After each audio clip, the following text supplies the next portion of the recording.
Never doubt us. We'll always be back here on Racing Post Live. It's Saturday. It's time to have some fun with myself, Dave Orton, steering the good ship right through Newcastle and Kempton we go. This is a like, comment, subscribe and share show. This is your chance to have a word on a Saturday. Get it out there. Let us know your naps. What wins the big race? Is it 3:25? Or is it indeed the 3 o'clock? Two great handicaps coming your way. The Coral Trophy, of course, a final. Used to be called the Racing Post Trophy. And I've got a great panel for you. We're in a mischievous mood here in the studio, and it's going to be fun. That's what it's all about. But we're going to get some great anti-post tips along the way. We've got some gaps in between the races as well. Let us know. Who's your lay for Cheltenham? That's what we want to hear today. Right, not too long until the first. I can see you all in the chat say, go on, get on with it, guys. Well, we are here. And who joins me? Playing for this here cup. Points along the way. Look, it's had a little makeover as well. Marvellous stuff. Natalie Green, double-header, joins me back in green. I am in green. The Flower of Scotland colours. Let's hope I do a little bit better today with my... There's a market on whether we go above your 6 points or below it. Sure, don't mention the number. I think I went too risky last week. It's three for a second place, so it tells you how many wins this year. I'm going much more straightforward this week. But isn't it cool we're going across the codes, though? I mean, I have seen your tips, so if you say you're going more straightforward, I'm not so sure. We'll find out. Charlie Post is back with us, representing, I don't know, you look like you're about to join the French Revolution or something in that jacket. Look at you. Yeah, exactly. A little warm in here, is it? Well, just a bit of sartorial elegance. It's good to see you got the memo. Absolutely. Listen, I'm representing you out there, people. Not the Tweed Brigade. I am a man of the Racing Post people.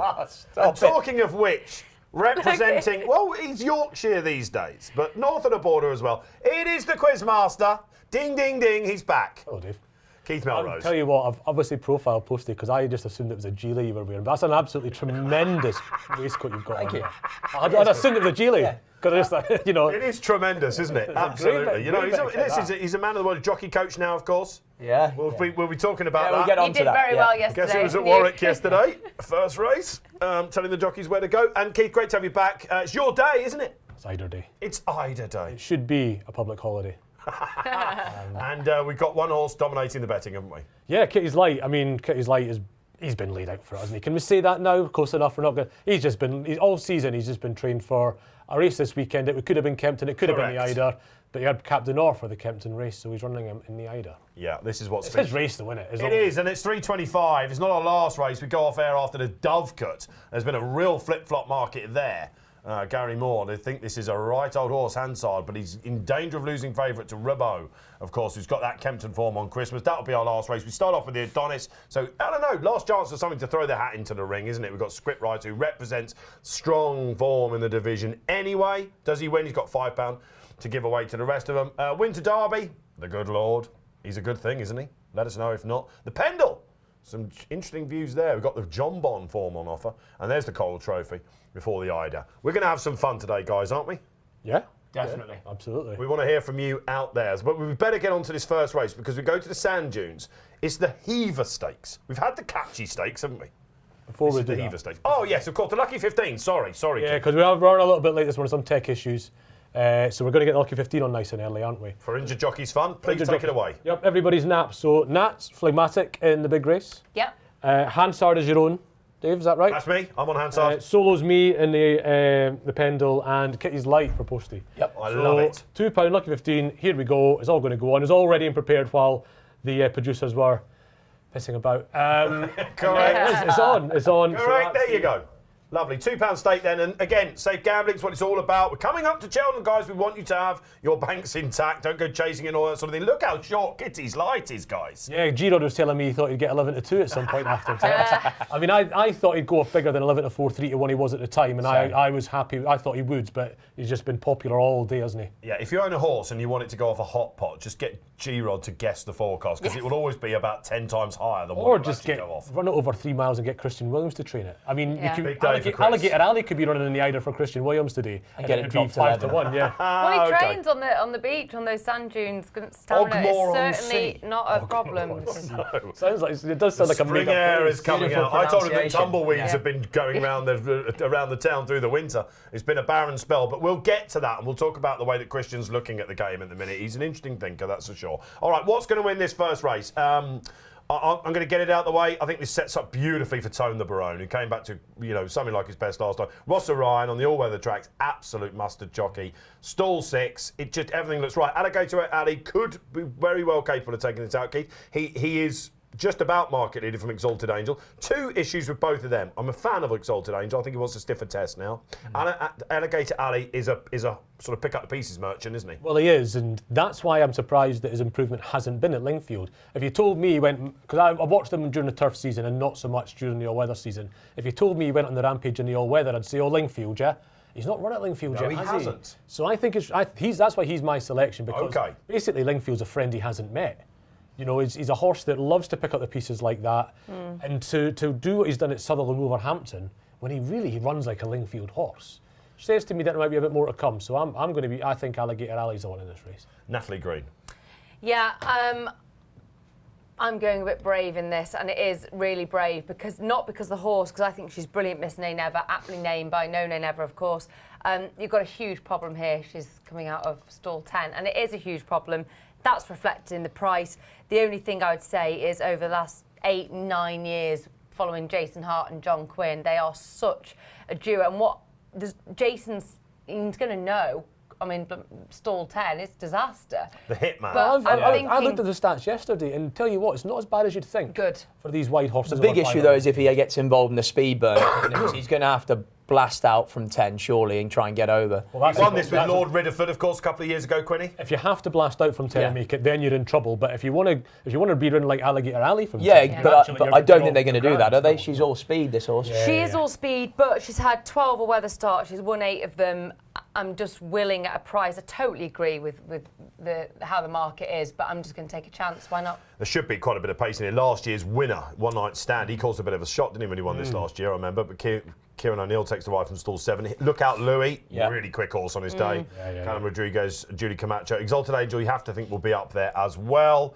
It's Miss Nay Never from there as well. So there's going to be a right run into that first bend, isn't it? Yeah, absolutely. And Arecibo as well on the drift a bit, because I thought that had a really good chance under Jamie Spencer.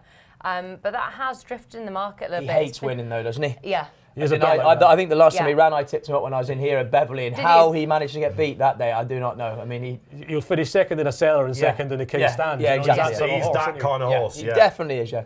I'm on Tone the Barone as well with you. We're going for... We're actually taking this seriously. Very much, yeah. Unlike, some who, nil point. Come on, Miss Nay Never. Nil point. Eurovision. Are we going to? I mean, are we betting? Are we going to have a catch charity bet on us? Or are we too divided on it, lads? I think we are a bit divided on this, aren't we? I mean, I suppose it would be Tone, wouldn't it? Possibly, because it's two for him. But Arecibo, what I'd say about him is Robert Cowell had an absolutely awful season last season. Weird, wasn't it? But he's coming back a little bit. Yeah. I was quite a lot of his sprinters last year. I thought when that yard comes back, I'll be back in some of these. When you were on the train down, were you just thinking about this last week? Look, he actually managed to get over the line after a couple of dismal weeks. It was a high scoring week, wasn't it? It was tough. No, he only took, because he ended up going on Shishkin last minute. A bunch of Geordies on the train with me this morning, so I wasn't thinking about much. Oh yeah, it's a black and white London tomorrow, lads, isn't it? Away the lads tomorrow, absolutely. Man United. I put my hand in my pocket on the train coming down, it was that packed. Really? Oh, she's up for it, my filly, isn't she? She's going to be one of the last to load. She's got the blindfold on just to get her in. She looks revved. Great to have you with us this afternoon. It's the first race of 7. Beg your pardon? Coventry 1-0 up. Oh, well, there you go. The Sky Blues up as well. All right, away we go. A couple have missed it then. Come on, JC. Well, that's not good if you're on Kim and Grace for the Hughes stable. Even worse, though, I suppose, is the outsider lot, who's backed Reese Clutterbuck on Epsom Faithful. And Tone the Brown just gives them a little bit of a CN as well. Go on, look out, Louis, then. They're right as we expected then. Jason Hart, look, he's trying to get in now. He's got in. Is it Spencer in front on Arecibo? Arecibo's gone to the front, This is a curveball, isn't it? Yeah, it is. He just blasted out. From stall 2, so he was in a good spot to blast out if he wanted to. Alligator Alley is poised, but he's on that horrible inside. I tell you what. We need to get out as well, Dave. I think the filly's got a great chance from here if she could just find a leg, can't she? She's been struggling from halfway. Watchers there Come on, as well. Come on, Rossa. Tone the Barone, all too late. He's going to need a split. This is the he's slowest Alligator, final he's not going to get split. Go on, Alligator. Come on, the Barone. Go on, Alligator. No, you never. Come on, Miss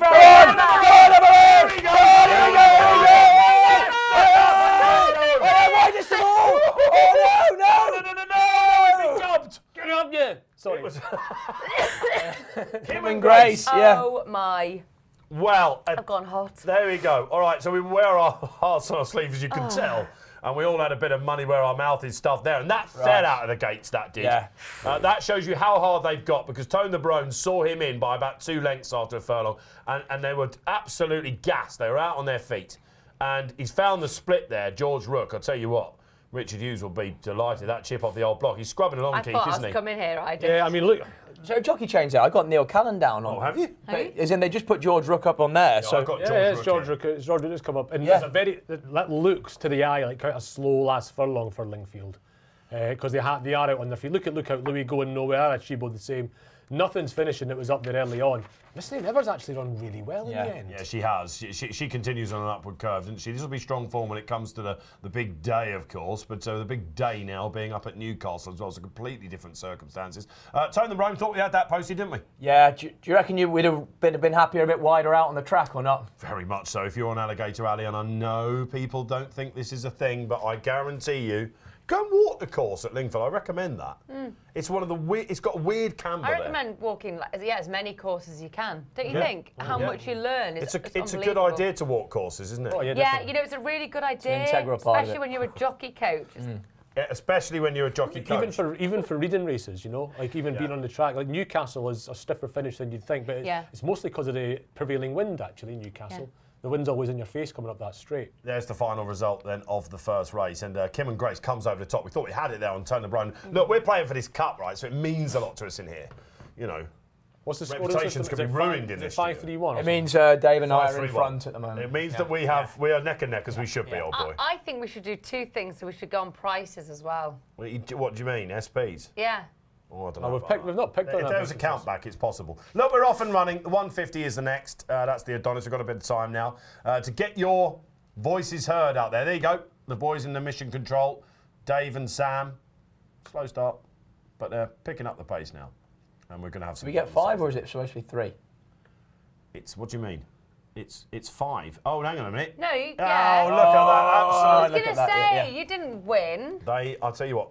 They have had a sticky start in mission control. We as pilots, as Anyone think they've astronauts, had a late night? Buzz Aldrins of the game, we need them. Yeah. All right. So, word up. I mean, imagine if that was what they're calling for. You're as a jockey with an earpiece in, and you're getting fed that sort of faulty information. Yeah, a lot of people picking up on that late jockey change, by the way. Genghis out there. Tom Leach says, "I hate the all-weather. FFS, move on." We're back in a bit. You'll be delighted that we've got the Winter Derby coming up as our at 2:05. Well, don't Real worry, class it's act. not- Group it's one, not whatever to it Neil is. Callan. It's not a long time, is it? Don't I? It's not a long time to watch a 5 Not furlong sure. sprint. Not sure. It's good fun though, isn't it? The sprints, you know, Yeah. madness, isn't it? We know that some of you can't get the pictures out there. We have international viewers and all that sort of thing, and we'll try our very best to call them. That must have been awful listening to that if you were actually trying to pinpoint. I mean, 5 furlong yeah. sprints are the worst one. I mean, we've got the Eider to come later this afternoon, and I'll be Take our time a bit. I'll be calling the Eider as well, Dave. Don't you worry. Oh, good man. Of course you will. But you spotted up on your colours, have you? I know these horses. Great to have the Quizmaster back, isn't it? Get your questions in for Keith if you want. We have got a break, and the question that we're going to put to the crowd, and Mission Control, I don't know if you're ready for this, we are, aren't we? the question we're going to put to the crowd is sub 3-1. Don't want to hear it now. Who is the lay of the Cheltenham Festival? Sub 3-1. Sub 3-1. I mean, one immediately springs to mind with me. We've all got them pinging up, and you'll be out there, the same light bulbs going up and going, oh, no, let's build it. We're going to give you your shout out. We'll get you in the social corner down there, sorry. There. 50% off your members club at the minute. We're always plugging that because it's a great offer. £19.98 for everything. I want to hear what people are getting after at Cheltenham. I want to hear it because I've not. I want to hear what people. I've not been on the circuit really. This What did you do in the Ultimate Guide, which comes out next week, on next Friday, our Ultimate Guide, I'm not guys? sure I've done anything. I'm doing the handicap chases. I wonder why I got the gold cup this year. Yeah. You've stepped aside, have you? Handicap chases. Yeah. It's fair to say, isn't it? While you are, of course, you are the betting editor, you are an all-rounder. If we had to just give you one division. Oh, I'd stay in chasers because, I mean, I can't watch all the racing. So what I'll do is I watch British handicap chases from 0 to 115 up. And all the novice chases as well. But that's my division, and I know those horses really well. In the summer, I do sprinters these days. Used to do stairs, but it's good to have a division that you know everything. You need to know those horses really well. You can't really be a good punter unless you know the horses really well. And I've only got the time to know a certain subset of horses really well, so I do that with certain divisions. And the stay-in chasers are the ones I do best with. Okay, so get them in. So no excuses from you today, by the way. What? You know, we've got 2 cracking staying choices. Oh yeah, I mean that's it's one of the best days of punting for me of the year normally. A little bit disappointed with the Eider because I thought, I found one here, and it was Young Bull, who's not running. Out. He's out. So that's. What's the ground up at Newcastle? Because I like one of that, but I want it Just to be. off, I they want it to watered be. them. I want it to be a They bit watered. easier. They watered overnight. Did they? 5 mils of water on. And Christian Williams, who was on What a Shout yesterday, saying, "I hope they don't spoil our fun for kitties by putting too much on." They've had problems up there, though, haven't they? I mean, the Yeah. meeting the other week where they had about 30 withdrawals. That's why they were worried Although about. they did the express taps they going couldn't on. water it at the time, to be fair. I thought Eloise got a bit of a hard time The for that. first time that's happened up there. But anyway, look, obviously, no one's bashing Clark's to the courses on here. We're going to do the question after the 2:25 race, all right? So sub 3 to 1. That's the big gap, isn't it? That's the big gap. We'll get some proper chatting. And you've got one that sticks out. Oh, immediately. I have been doing I these don't- ultimate guides, and I've done our pull-out. I've done Nick Pulford's guide as well, which is your booklet guide that you're going to get out as well. I'm trying to think which I've done all one. the chases actually in that, all the analysis of the divisions, the key races, and a 1, 2, 3 in them, and all that sort of Is stuff. it in the Supreme? No, it's in Champion Hurdle. Watch sub 3 to 1. Yeah, Really? yeah, I mean, there's 2 horses sub 3 to 1. there are. Are you gonna go that's against- naughty. That. Yeah, it's like... You And can't, it is fill your boots, lay state man, isn't it? I mean, I'm not sure. I don't know. You're kind of like, you've set a question out there and then completely kind of... Proper just, technicality, that. I love a technicality. No, it's not. And Absolutely. guess what? It's being positive about a Henderson horse that leads them to it. Yeah, quite. What's the surprise? I think it's a dreadful price statement. 11 to 4. It's awful. But does something not have to be second favourite? Yeah, I don't think he's got much ahead of I Like to Move It. I don't think he's got that much ahead of. But if he's 5 to 1, then you just absolutely plough into him each way. When you do these guides, you look at figures, right? You look a lot at figures, historical figures, RPRs. His RPR's 167, isn't it?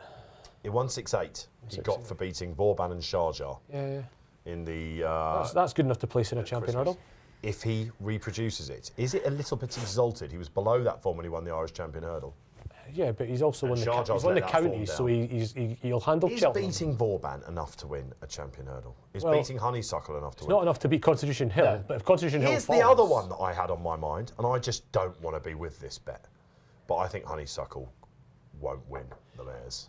I mean, if it's again what takes her on, because if Epatante takes her on, then that's a much more attractive bet than Marie's Yeah. Rock's Marie's a proper Rock. mare. Marie's Rock. You know, it all She depends. might go stayers. Yeah. Yeah. Marie's Rock, I would actually. I mean, that is gritty. She is so gritty, isn't she? So that's the question. I've already got a few out there. Let's hear from you guys. We'll build them up. I've got a few out there. I've gerrymandered the rules to give myself the biggest avenue I possible. was just doing it. I was looking at the figures and I'm like, how's he 11 to 4? I mean, I think that we might have exalted that RPR. I think we might have got a bit carried away with that 168. Well, the thing is, he didn't need to go that high to get him second top. Yeah. Unless, is I know Sharjah that going to run? Vauban might have had the bounce about him next time and all that sort of thing, but Is Sharjah going to run in the it's almost champion hurdle? I don't impossible know. to see him winning a champion hurdle, isn't it? Well, Vauban. yeah. I mean, if Constitution Hill falls at the first, say, you'd say that about Jesus. all but. But you'd say how can that win a champion hurdle about all but one If of he the gets fields? struck by lightning. Well, yeah, I mean, the more fact of the likely. matter is, Yeah. nothing else can win the champion hurdle if Exactly. he stands That's up. what I'm saying. Yeah, exactly. Put simply, if he runs in the form he has this season, it's all over. Exactly, yeah. So, And I hope we all hope, don't we, that he's and there's saving the so, very best. There's for so the little big day. depth to that race, partly as a result of Constitution Hill. Do you think he's going to go over fences next season? Buckley wants a Gold Cup winner, doesn't he?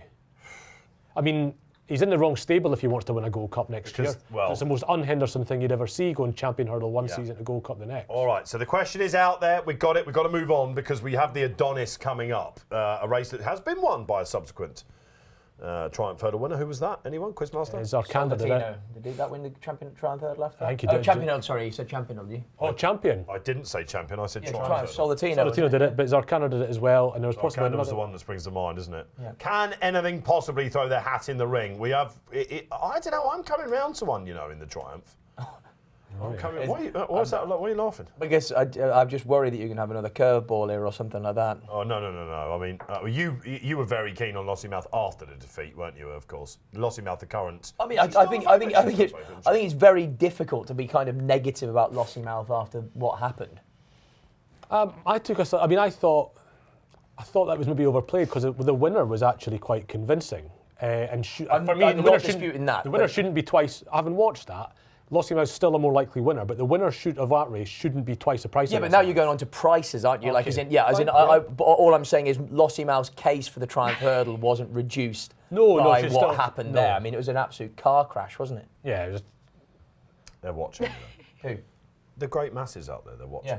All right, so Having a chat. With their other- I know, I'm afraid it's like you were in the room together, like you need to get a room or something. mean, you we are were in the having room. a fervent debate about it. Isn't that what people want? Can we come on, get in the comments there? Would you rather hear Dave shouting, or would you rather hear us talking about horses? We know the answer to that one. Right, I think Scriptwriter just wins this, despite the penalty. He gives £2 to Perseus Way, and he gives £5 to the rest. And we've got Philly down the bottom, where he was very interesting. Well, you must have got the whisper on this somewhere, one way or another. Because Henderson has used this race with a hurdling debutant, hasn't he? What was the very good horse that won it? Oh, Fusel Raffles. Was that first Broke start the in clock, Britain? didn't it? This has been something of a red herring, though, hasn't it, at the same time? For the Triumph massively, Hurdle. yeah. Solo, of course, who runs in the next race. Everyone thought he was going to be the next best thing, and they just fall in a hole a little bit. What's the other one? Tritonic? Yeah.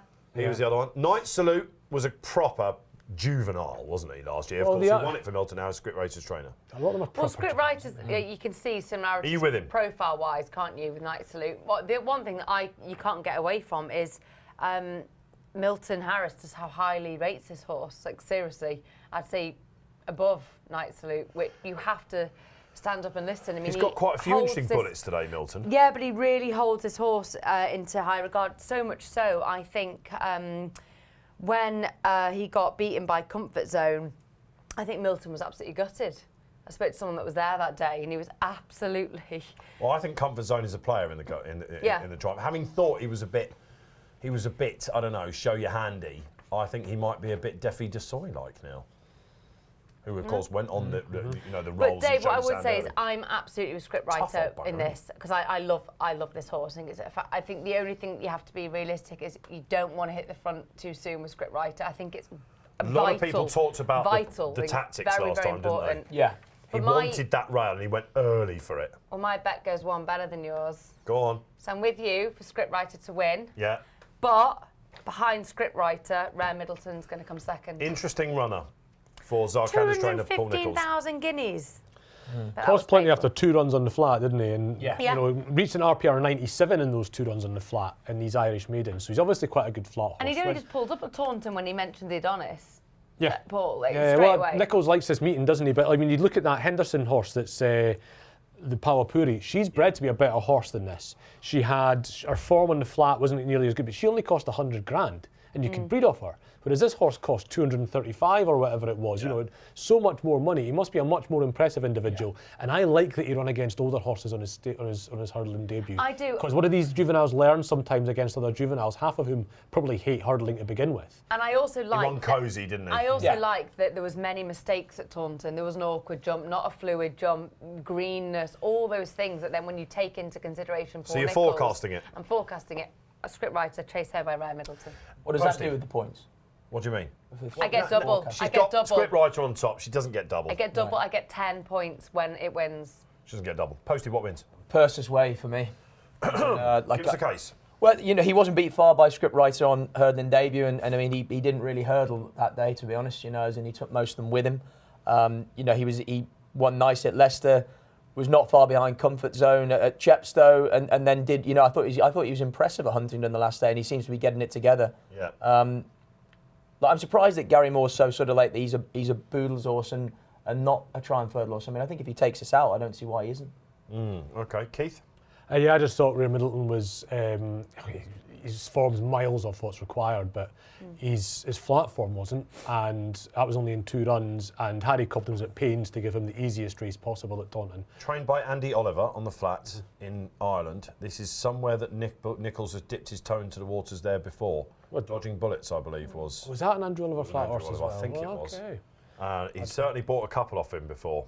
But, you know, to win back end Leopardstown maidens and do it like he has, he's obviously a horse that would, you know, he could have kept going on the flat and might have been in a Derby trial. Yeah. Not a Derby trial. It's you an know, interesting cross of ownership as well, isn't it? Brian Dew, who of Yeah, course it owns is. Brave Man's Game with John Dance, but this is with the Whateleys as well, isn't it? Whateleys, Yeah. the Whateleys don't have many with Nicholls these days, do No. they? Not for a while. No, it's a sort of a fairly Then if new you're connection. keen on Rare Middleton, you want to get on to Triumph early, don't you? Probably before. Are we having a bet here? I'm being asked by Mission Control. Well, 2 are on script right I now. was a bit short here, isn't he? Yeah, I mean, he seems to be the sort We of... should give Rare Middleton a shout. Is he an each-way play at 5s? I don't think he's an each-way play, is he? Because This he is interesting. either wins or he blows up a bit. Or... Fine. So should we just have a small win bet on Rare Middleton? Come on, you're Okay, betting it, so we'll give yes, let's have a small win bet on Rare Middleton. give you the first egg on face opportunity. Yeah, it's fine. So, tenner? What do we have Tenner. that? Is it tenner? Should have Absolutely. done my Win bet. forecast. I can see it. It's going to happen. Script writer. Have a little bit on the Middleton. forecast then. There we gonna go. Well, happen. it's on now. It's A on. bit late. All We right. can do this. All right, so Moving there on. are the tips. Look on the screen. This is the new look. Of course, Racing Post Live. See everything about the Racing Post app today. We're showing you to bet through it. It's all there ahead of you. We're going to build on this app as it goes on. Any questions for us? Get them in. We're going to call the race as well. Nusret, we haven't mentioned, guys, who brings key form Yes, lines in. I'm pleased you said that. How can we ignore Joseph O'Brien sending one over? We can't. Well, Really. if he wins this, it's a bit of one in the eye Yeah. for the British challenge for this Not because good. he's been Oh. Yeah, it's smashed not up by good. it. Yeah, It's he's been not good. G-Rod said that yesterday when we were doing What a Shot. He goes, we're in a lot of trouble if this goes and yeah. wins. We could do with Rare Middleton flying the flag for us a little bit, and obviously script writer. So yeah, if Yeah. this wins, we are a bit. See, I don't lose much sleep about whether Britain can win the Triumph Hurdle or not. No, I don't. A lot of people just don't like the division at all, do they? I mean, it's People don't. I'm used to what I remember having to report on a lot of these races in summer, like juvenile hurdles, and you're sitting there thinking half of these are just here for want of something better to do. Patrick Mullins can't stand the juvenile division. I think I could live He in just doesn't Ireland. like it. I think I'd have a nice time in Ireland. Well, it's because they're not. These horses should be in Just bumpers. He sounds quite thinks. fun, doesn't it? Yeah. Drinking, riding, just a bit more chilled out. I could see myself in Ireland. I could even get the accent now going on and pass off and about here as Irish, no? You've In my little- got in the my little- Emerald in my Isle about you little in more than green one way corduroy. today, Natalie Listen, Green. Dave, I'm very excited. I haven't had a forecast for a while. This is it. You're feeling it, yeah? I must admit, I'll be with you. I think he's a very interesting horse going forward. Nichols said yesterday, didn't he? He was like, this will teach us everything about this horse. So Well, yeah, it's a he's big run jump up once in for form for him, him, hasn't actually. What do they look like, these horses? And it was as unlikely, individuals? Dave. It was unlike him, Dave, that when Paul ran it at Taunton, he'd only had it 6 weeks in the yard. Is that so? Yeah, he'd only had it 6 weeks. He looks like quite a scopy horse there. He does. like He that, looks. you He know, looks like, big as in- relative to yeah. this lot, doesn't he? As in certainly compared to Sarson's wrist down the inside, and then the Rebecca Menzies horse, the Churchill Yeah, lad. it's He true. looks I a mean, lot bigger. Nichols wouldn't buy a Tiddler, would he? Well, not for 215 grand as Well, well. that's You'd true, imagine yeah. he must have upside and some scope, you know. Yeah, you want to Yeah, see yeah. a bit of engine, don't you, for that? Oh, I'm nervous and excited. Also. All right, okay, so it's the first race at Kempton Park. Isn't it great to kick off a card with a Grade 2 Adonis hurdle? Let's see what might happen to the Triumph Hurdle market about this, but enjoy it as a race in its own right, of course. And Churchill lad, he wears a hood for very good reason. He's up there with Sarson's wrist. Ben Brookhouse making a name for himself, and he's going to have the firepower, obviously, isn't he? Well, he is absolutely. This Yeah. was his first winner, wasn't it? Well, yeah, Sarson's wrist was, I think, the grey horse. He and spent a lot of money at Cheltenham Sales the other day. I think Did on behalf of his dad, they spent about £500,000. Has he been down Station Yard? Not yet. We're trying to get him there. Yeah, I'm sure he's listening. Nusret Okay. was a bit slow at the back there, Dave, just a little What bit. interesting tactics on Nusret. Of course, this is Diffusal Raffle Connections, who won this race a couple of years ago for the Munir and Isaac Swade colours. And Keith, he has looked like a horse, judging by his platform as well, that has wanted stiffer Oh, tactics. script Writer writer was down very his bad at nose. that. Yeah. What happened there? And Very clumsy. I noticed that Ray Middleton ballooned that one a little bit did. too. He did. Landed back legs first He a little did. bit, yeah. Okay. They'll learn. They'll learn. Sarson's Risk and Robbie Dunn take them on then. He's full of himself up front, but I wouldn't say he was too keen at all. Unlike a little bit like Churchill lad, who Nathan Moskop's having a little bit of time settling him down. We then got Rare Middleton, upside Perseus Way, Charlie Post tip in this. Nusret sees them all in, which again, this is interesting. We're keeping an eye on Poa Puri as well. Caravaggio, 2 from 2 with his hurdlers. Very interesting. That surprised me. Very interesting. All right, and off we go. And we've got Spartan Army, who the gloss has come off him a little bit. It was a terrible race he won at Weatherby, wasn't it? But he looked like a decent model. He was ex-Joseph O'Brien as well. Have they steadied up a bit here? A little bit. This is, I'm sure Robbie Dunn would do this, Your wouldn't he? pick jumps well, Charlie. He has, and that's something he didn't do early on in his Nice career. He's jumper. got better. I must admit, Sarson's Risk is a real natural to hurdling, isn't he? If you watch the way he goes about it, he almost accelerates at his obstacles. Very nice. If you didn't know anything about scriptwriting, you just turned on the TV right now, you'd be like, oh, I mean, he's had about Ian 3 Williams sketchy trains a jumps. lot of the Brookhouse flat horses, doesn't he? And Yes. and this is just obviously now gone to Yeah. Ben. But look, it's a great grounding at Ian Williams' yard, that's for sure. And he is around about a length up on the Churchill lad. There's about 3 lengths back to Percy's way. Red and Middleton's nicely poised. Skip right on the inside then, guys. When does Paddy Brennan start to get a hurry up? Well, I think they're starting to unwind down this back straight, aren't they? Is that something they tend to do, Poste? It tends to be a sort of thing over fences. They like to unwind down this back straight. I think Robbie is at pains not to kind of get going too quickly, and I'd say he'd rather Churchill lad was just going to leave him alone because Script right, left his legs he doesn't want to be pulling the trigger too early. Yeah, he's not jumped. He's not jumped a clean one yet, but you just got to hope that he's got enough engine to shimmy on through. McNeilhorst has been given a bit of a shake of the reins there. Ray Middleton's in a much better rhythm now, and he's jumping big. I've been watching him, and he's jumping a little bit big. This is 4 out then, guys. I think. He's down! Oh, Carnage! Sarson's wrist guessed at it a little bit, and that means a changing of the order. Percy's way was very lucky to start. I'll tell you what, look at this mare. She's at the filly, sorry. She's getting 10-7. Nico de Boinville right on the outside now. Poa Puri, the flat winner. Now all of a sudden, Scriptwriter is showing his class. And the bullet on his back at the moment is Nusret. Now Rare Middleton gets a shape. We're going to find out a lot about him and He got quite badly hampered by the fall of Rare Middleton. He did. So did He's coming again, look. So did Scriptwriter there. I'll tell you what, the forecast's on here, Nat Green, potentially. Percy's way leads them in then by 2 lengths. Rare Middleton's come back on the bit, which is quite impressive. Nusret now comes into it as Scriptwriter off the well. bridle. He's under pressure. I'll tell you what, I think there's going to be a collapse here, guys. Rare Middleton on the bridle then at the moment. The knees are not out from Harry Compton yet, Charlie Post. No, they're not at all. But I think he's about to come off it now. Scriptwriter's gone, guys. He's absolute flat as a pancake here. Yeah, but he's not winning. 2 out, then he got in tight. Come on, Jay. Come on, Jay. Straight through. Look at Charlie Post giving it the large. The cheek piece is there for good reason. Not much there on Rare Middleton. Rare Middleton's not Rare found. Middleton's He's not gone. found. He's not found much. Come on, Jamie. It's the danger. Come on, Jamie. This could be Posty getting the second race of the day here.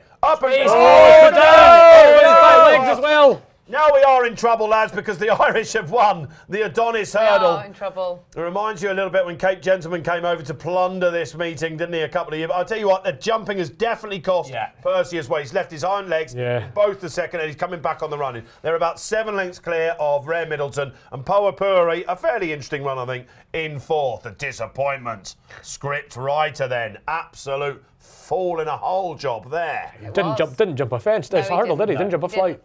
I do wish sometimes, just only very occasionally, I listen to my husband. He was like, Nusret. I didn't even need to ask. I just went, Nusret. Yeah. Darn it. But I don't like to listen to him, Golden Horn proving to be a very good jump side. I mean, that's no great surprise, is it? No, he was that sort of horse. But he's actually, his record on the flat with his 100+ rated horse was good, but he just didn't get a stakes horse. And now he's switched over the jumping side. I was only talking about this the other day. It isn't a surprise, but it is still remarkable statistically what a jump side he is becoming. Because at Dascombe, not Dascombe's yard, Hugo Palmer's yard, there's loads of golden horns just there. went back to 2020. Can't believe I just said that. One, just to note there, they've shown the incident last in the back straight where there's the faller, and the winner actually gets a bit of a hampering as well. Doesn't get forced wide like Rare Middleton, but this definitely gets hampered. Well, it's a big boost for the Irish, isn't it? It was a bit flat, wasn't it, really? Yeah. What do you mean? Well, like the Irish taking that out, if you know what I mean, is in. Again, I'm with Keith a bit, you know. You don't care. Not that partisan about these things, really. No. So, unlike some. But especially because the way the Irish have got so far advanced is because they're far more inclined to buzz their horses up at a young age, and guess what? They dominate the Triumph. He's 130. He's got a mark of 130 from the handicapper. He won't be after this, though, will he? Well, you get a Pendil. Well, the weights, of course, on Wednesday, aren't they? Weights for the handicaps come out on Wednesday. Yeah, they're having a big shindig for it at Cheltenham, I believe. They are. Wheeling out Nick Luck and all sorts. Lucky's hosting, isn't he? We've got to move on, guys. No, you could argue he's beaten Percy's way, he's 125, and he's beaten him a length and a half. Does he really deserve to go up for that? Yeah. I mean, there were some interesting horses in there, weren't there? But with Scriptwriter not finishing in the frame, we haven't really got a handle on the form here. I expect that the second's improved a bit there. No, I know I'm playing devil's advocate. He is going to go up, isn't he? So you'd imagine the handicap's out. He is a Boodles horse, isn't he? Who? Perseus Way. Well, he's not going to win a Triumph, is he? He beat Samuel Spade, of course, didn't he? Who, of course, I know it was a Mickey Mouse race, but he's 2 from 3. This Poa Puri, there's that, is she going to run one of these late season handicaps? I mean, if it was a more adventurous trainer, you'd say that's what would happen. But Henderson's more likely just to. She won't run again this year. Do you not think so? And he'll just retain novice status and win some. That looked like what it was. She's ran well. I mean, crikey, she's finished 4th there. Yeah, she's shown really well. She has shown a lot of ability there. Yeah. All right, okay, that's the Adonis done then, guys. We'll get the race time for you. This is what you get here on Race Post Live. Something's happening on the track. We will react to it and analyse it and look forward. A reminder at 2:25, so about half an hour away, the lay of the Cheltenham Festival. We'll be building quite a few of them coming in, I can see, and we'll be giving ours as well. Who has got the target for the bookmakers on the back? Scriptwriter disappointing then. We'll try and get some beaten quotes, winners quotes coming from our roving reporters at the track as well. It's always a good day to go to this at Kempton. Have you ever been there to this day, Race Post Trophy? Never been to Kempton, actually. Never been to Kempton? No. We must right that wrong, sorry. Been to Sandown down the road a fair few times, but never Kempton. The trophy is up, guys. Well, because the thing is, the day you'd want to go is the one day I'll never get there for Boxing Day. No, no. It's the one day that we are at our busy. Too busy there, you wouldn't want to go. Yeah. It's a bit of a scrum, is it? Yeah. Yeah. And I can't go this day because it's Eider Day. Well, of course, quite right. Where else would you rather be but here today? All right, we are hour and a half away from the Eider, of course. We've got an hour's time. We've got the very valuable Coral Trophy coming up as well. All right, let's hear from you. Do you like anything else in Ireland? It's Bobby Joe Chase Day, of course, isn't it? It is the big national trial. I'm watching Farclas in that race because I've backed him for the national at 66 to 1. When he ran in the national in 2021. Something of a forgotten horse, isn't he? Well, he is, because I think when they ran him in the 2021 national, he'd been second in the plate. Yeah. And I think they ran him in the national just to see if he'd stay. And he finished fifth, run pretty well. Yeah. And he's only basically, I don't think they've trained him since. Did he win a Triumph Hurdle? Yeah, he won in a Triumph Hurdle. He might, whether he won it or was second, I forget. He won that race or the anniversary, one of the two. He was very. Did he win the plate? Or he was second in the plate? Second in the plate to the shutter, I think. Did he win? He won the Triumph Hurdle, didn't he? Did he win? He definitely won a Grade 1 Juvenile. It was a Triumph. He didn't win it when Gosham fell, did he? No, that was Burning Victory. Yeah. Oh, memories, eh? I think Godante should be taking this out, as in this is a Chepstow. You're watching. It's a good day at Chepstow today, isn't it? It's Patemp's qualified day, isn't it? Chepstow's the only jumps track that hosts. When it's the third meeting, it actually puts on some decent stuff. Usually the third jumps meeting on a Saturday is just nothing. But the Chepstow, the one on Beecher Day, it's Tingle Creek Days, is a belting meeting. And this is actually all right today at Chepstow. We've got to move on, guys, to Lingfield. We go back for a final time there. Oh, Tom. There's not much to say, though, as the day. Come on, we're back on the all weather. Oh, well, yeah, Tom Leach out there. We've been watching you, Tom. We know you love your sand dunes. What wins this? It's just good thing. It's good thing territory, this, isn't it? I've opposed him. He wasn't fit last year. He won't be fit this year. But they said he is fit this year. So what? They're going to say that, but they say There's no Alan Kerr this time round, is there, or is there? No, I mean, he ran to a level that might just about scrape in last year when he ran to 114. But you know, if he runs to 114 this year, you would never back him at 8 to 11. It will be disappointing if he doesn't win this. Why, what do you like? Forest of Dean? No? I've actually taken a massive swing at one. They've gelded that nutcase Fox's tails. Oh, man. A massive talent that has got a screw loose, and they've gelded him. He is. You've got to have all-weather form. He's finished second. Was it in this race? It might have been his debut, actually, I think. I remember looking at it. I'm sure he's not running the all-weather. You are quite right. Not running the all-weather since his debut. He had one start on the all-weather at Kempton. And it was his debut. It was the debut. The Quizmaster nailing it again. Yeah, he's it's almost like I looked at these horses before tipping them. I mean, the Gosdens, who'd have thought it? The Gosdens have obviously got a strong hand here because Forest of Dean, previous winner in the race. Colin Story's not a rider I know much about. Tell us a story about Colin.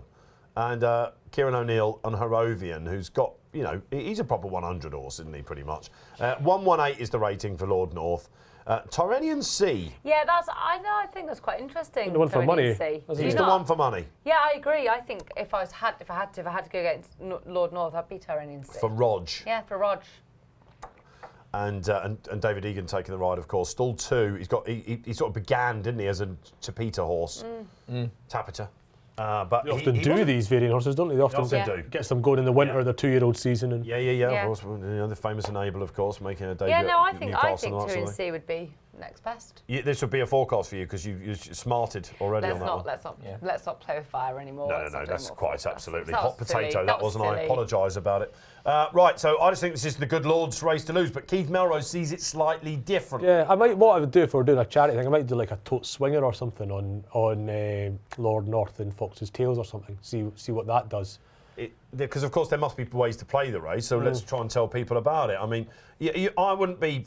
I mean, it's 4-1 Tyrrhenian Sea. I don't make him a 4-1 shot here. It's a bit skinny. Price has gone on it. Yeah, it has. What was he? He opened up probably about 7s, didn't he? Something like that. Forest of Dean, of course, bounced back last time.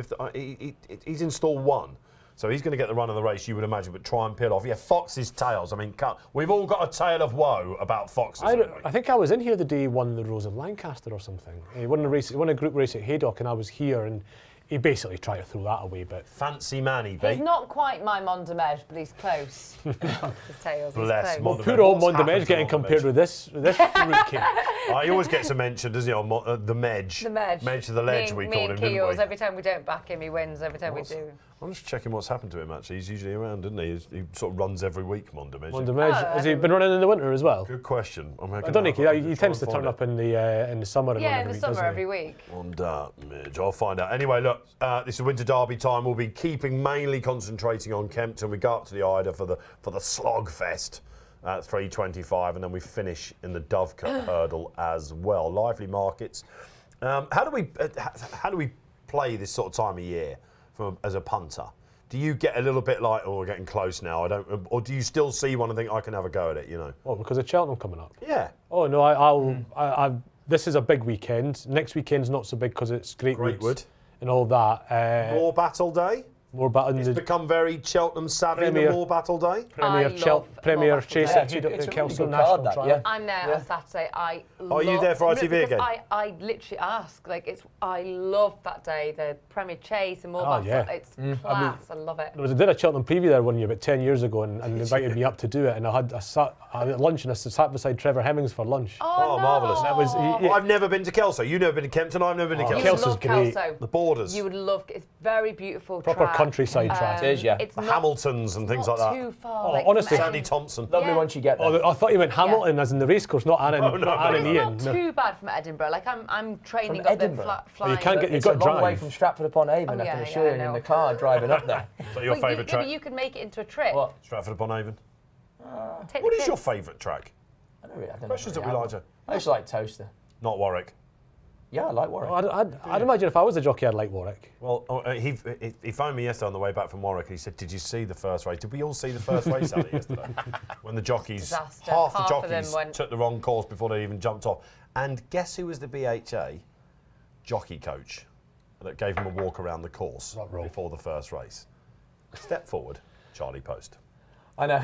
Take These a things bow. happen. I mean, I couldn't believe what I was seeing. But I think it's a new initiative from racing. You see, we're trying to encourage a younger market, and they brought in Joker rails so that you can pick the side you go. You didn't even think it was pertinent to even tell them because it was so obvious what to do. I mean, well, quite. That's yeah. quite worrying, isn't it? And you sat in the weighing room watching this. Yeah, Were you incredulous. getting a few pelters? A few of my old colleagues were enjoying the fact that I had assisted and The granddad of the weighing room. I mean, the only thing I do say is Harry Skelton also walked the track with us, so I'm going to chuck him under the bus as well. I bet Oh, why not? I bet your Yeah. name was mentioned by the stewards a few You times should as well. drag him in with you. Luckily, they got a pass. Right, we're nearly off for the Winter Derby then. All-weather aficionados absolutely love this day. There's some good racing. I'll tell you what, there's a good bet in the 240. I'm Looks going nice. to Well, keep my eyes doesn't on it? that coming up after this as well. Let you know what that is coming up. In fact, I napped it yesterday. I want to shout. And there's Lord North going in then. Group 1 winner, racing at Lingfield Get the hood off. in Feb. Isn't it marvellous? All right, off we go then. Who's going to lead here, guys? Let's find out. We've got some old friends running here, haven't we?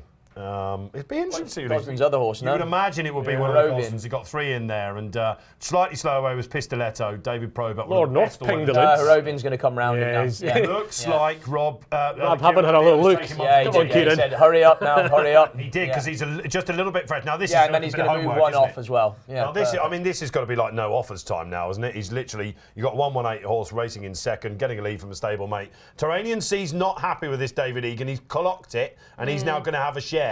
It's a dawdling pace then at the minute, guys. King of the South under Jamie Spencer, lovely all-weather horse, not quite up to this, and the fly in the ointment for Keith Melrose. Fox's Tails, what an old character he's been.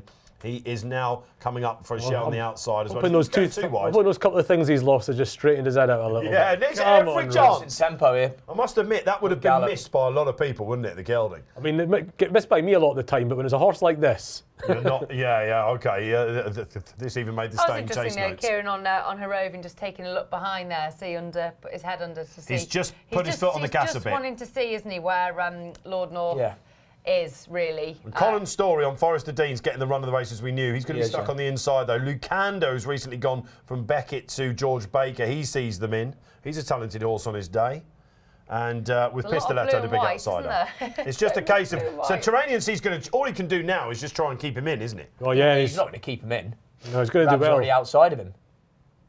Unless Rob Hornby gets to didn't run on mean Rab, that. but he's not going to. So, yeah, well, this is it. We're looking for Rob Hornby on Fox's Tales, who's just taken a blow. Now the Lord is perfectly poised. Yeah, he is. Turanian Come on, Sea Lord takes Zane North. then, Herovium. But in the owner's real colours, the first colours, is he just in a bit of a flat spot there, Lord North? has he got This is it? what he did in the race last No, year. this is- This he is looks all perfect. right, Here he comes. fine. Fox's Tales might yet run on, you know. Here he But the comes. good No, Lord, here he Fox's comes. Tales Come might on, get Lord on. North. Lord North goes off. That's If you so do the cold, odds she's on, gonna claim it. He's She's going to get gonna second, claim Keith, is he? No, not I quite, think he not is. quite. No, he's Oh, not not gonna quite. get All right, Turanian Sea, the Gamble of the race. This is back of the dust stuff, wasn't it? This is just like, can't see because he's just gone. That was absolutely superb. And Take those 5 points. point and go. Confidence Point and booster. go. Did I get paid out on the swinger? I don't know. You probably. He's run all right, hasn't he? Actually. He's done perfectly fine. I mean, Rusty Fox's Tales. he was probably further back than he should have been either. You know, the two that have beat him were both well ahead of him. Yeah. You know, Yeah, that was pretty good. I mean, he's run perfectly pretty well. close, that was. It's the perfect Lingfield ride. That. It's perfect. Oh, see, it was, He made sure he didn't get boxed. I actually It was think team Turanian- tactics, though, you could see. Turanian Sea though coming round helped him. He gave him a bit more cover because he was in danger of getting a bit lit up when they We're turned watching into it that off the straight. bend, and he's 2 or 3 wide, and you've got one decision. You've just David got Egan to was go down the middle there. David Egan had no real option. He was getting tag teamed basically, so He's he had to probably run try. the race But of what I'm his saying, life, he's isn't he? almost helped him even more. Yeah, 'cause, yeah. like, they've gone a real strong gallop in fairness in front, and he's just given Lord North more cover really. Yeah. Forrester Dean, the 2021 winner, he's just running up and down on the spot, really. This is a different class of animal. And I would wager that Turanian Sea's just run a career best there. And Fox's Tales, believe it or not, he might go into the eye catcher category slightly. It was good. That was a Yeah, good Ben, performance. he's He might do. He's, Might do. I agree. I thought that was maybe good, he gets I've one gotta more say. chance because of the gelding. You Good know? shout, 11-1 though.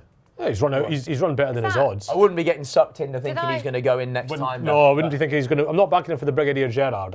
What are you noticing? Nothing. What, you're kneeing me under the desk. No, I'm just double checking that I got the forecast. You're claiming that now after saying that you weren't doing that. No, of course Quite I'm going to right do it. too. I did get the forecast. right. Yeah. I waited for the. I just Theoretically wanted to, trumps you Really? in the, I in the should get 10 competition. points. I got the first. Do they and get 10 second. points, Mission Control? Do we get 10 points for a did get forecast? the She's forecast. having it.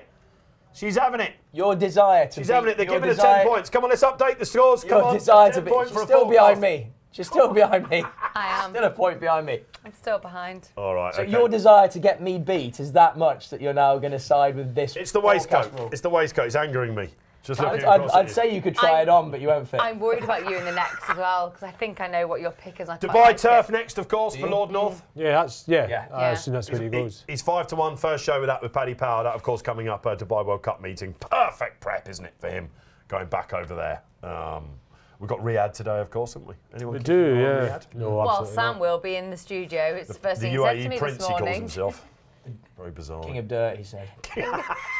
The Dirt King. Quite right, absolutely. He is that. Yeah, Prince Mission Dirt. Control had a slow start to the day, but they're catching up big time. Reminder, after this race, we'll be talking everything. Lay at Cheltenham. Do you play or do you lay? These horses that we've Yeah, not had many keep getting in actually. your voice. Not had many. So come on, guys. Yeah, let us know. Come on, No, a I'm lay not- of the week at Cheltenham, please. That's what we want. I've seen one for Facile Vega, not a lot else. Do you know what? Yeah, I can see. What I price can is see Facile that. Vega now? 130, so it yeah. doesn't even qualify technically. Yeah, I'd be wary of taking him on at that price now. Like, Doesn't even qualify. But I know who does. Second favourite for the champion hurdle. Yeah. apparently. Oh, Just. madness. I mean, it's just look. One thing that we can say, and we'll be talking about it after 25. Would you play Slayham or not? Anti-post betting. Here we go. It's coming. Come on, chat. It's going now. We've got a few coming Would in. you play Slay Facile Vega? No, would you play Slay State Man? How could you do that? It'd be madness. I put him in my top 3 in the Ultimate Guide, but I had him to come in 3rd. Yeah, there you go. So you're lukewarm. Oh, Peter Friday. Sullivan's coming with a big one. But it's not a lay, hopefully, Peter. I really like that. Because he should have won last time. Of course he should have. That was at Donny, wasn't it? Yeah, and When they've are laid we him out. talking St. about Seagull, this? we're talking about. Peter Sullivan's coming and gone. St. Seagull's worth a big look in the Grand Annual. Needs cutting the joint. 20-1 is perfectly. Oh, I think so. I mean, although I looked at the Grand Annual field yesterday, and there's plenty of these Irish sorts that have been laid out for it. Yeah. As you'd expect, to be honest. But it's always the spiriting when you've backed one 3 weeks ago to then look at the entries and go, oh, You Christ, can ask that's me it. anything at the moment. I'm That's doing all the it. Yeah, but you're going to trains, see I'm doing plots everything. everywhere. Oh, in that exactly. race, aren't you? Yeah. Okay. You And forget Sensigal's one of them because he's been given 3 runs over fences so far. You know, proper minimum to get in. Probably been lined up because he's a sort of horse that almost over races, so he's best getting in one of these big field handicaps. And having gone from one of the bankers of the festival for many on the Tuesday, there are some people thinking that John Bond might now be one of the ladies of the festival. Didn't John Bond run That's a mine. terrible Cheltenham prep last And year? here we have his form being advertised in, of course, the Dovecote coming, the Pendil, sorry, coming up. John Bond's mine. John Bond was one of your horses to follow for the. No, to lay. You put him up as yours to follow. Yeah, because I changed my mind. I had a great chat with actually Dickie Johnson, and Fickle. he'd pointed out a few things, and I just don't know whether he's a tiny bit soft. Yes. John Bond. Yeah. Ricky Johnson thinks he's soft, doesn't he? He's half. He does. He's half Yeah. mental. Well, I think he was a bit further, personally. But isn't it great to see El Fabiano and him having another go at each other after the entry? It's great to see his novice hurdlers continuing it over fences. It's going to be a race to saver, that's for sure. Paul Keeley, of course, if you're listening to him at the moment, he's going on all these preview nights and saying, do not discount Dysart. I was just going to say that. I think the track is made for him. I put him up in the Irish Arc, and he was just a bit too far for him, Same, wasn't he? but like I just thought he got out slogged round there. Like the old course around Cheltenham, if the ground is decent, I reckon it'll take a bit of pegging back. Talented nutter. Yeah, very talented. A lot of 2 mile chasers are talented nutters. Do you think so? Yeah, of course they are. Very few horses are bred to be 2 mile chasers. What about the Champion Chase? Could that be a lay as well? But let's concentrate on this Kempton race because we're going to get a team bet on. We've partnered up with the Injured Jockeys Fund all the way up to the Gold Cup Day, basically, at Cheltenham, whatever we win for charity. We've had a couple of really good Saturdays. We're going to give it a check at the end of that to the Injured Jockeys Fund, and we've got to keep some more bets going on. We'll show you how to do it through the app. Basically, you've got all the range of bookmakers ahead of you. Best odds guaranteed. That's what it's all about. What is the bet? Keith Melrose in the Pendil. The Pendil is one of my bets of the day. As you know from the Lucky, it's solo. It's Is just the Lucky 15 kicking off?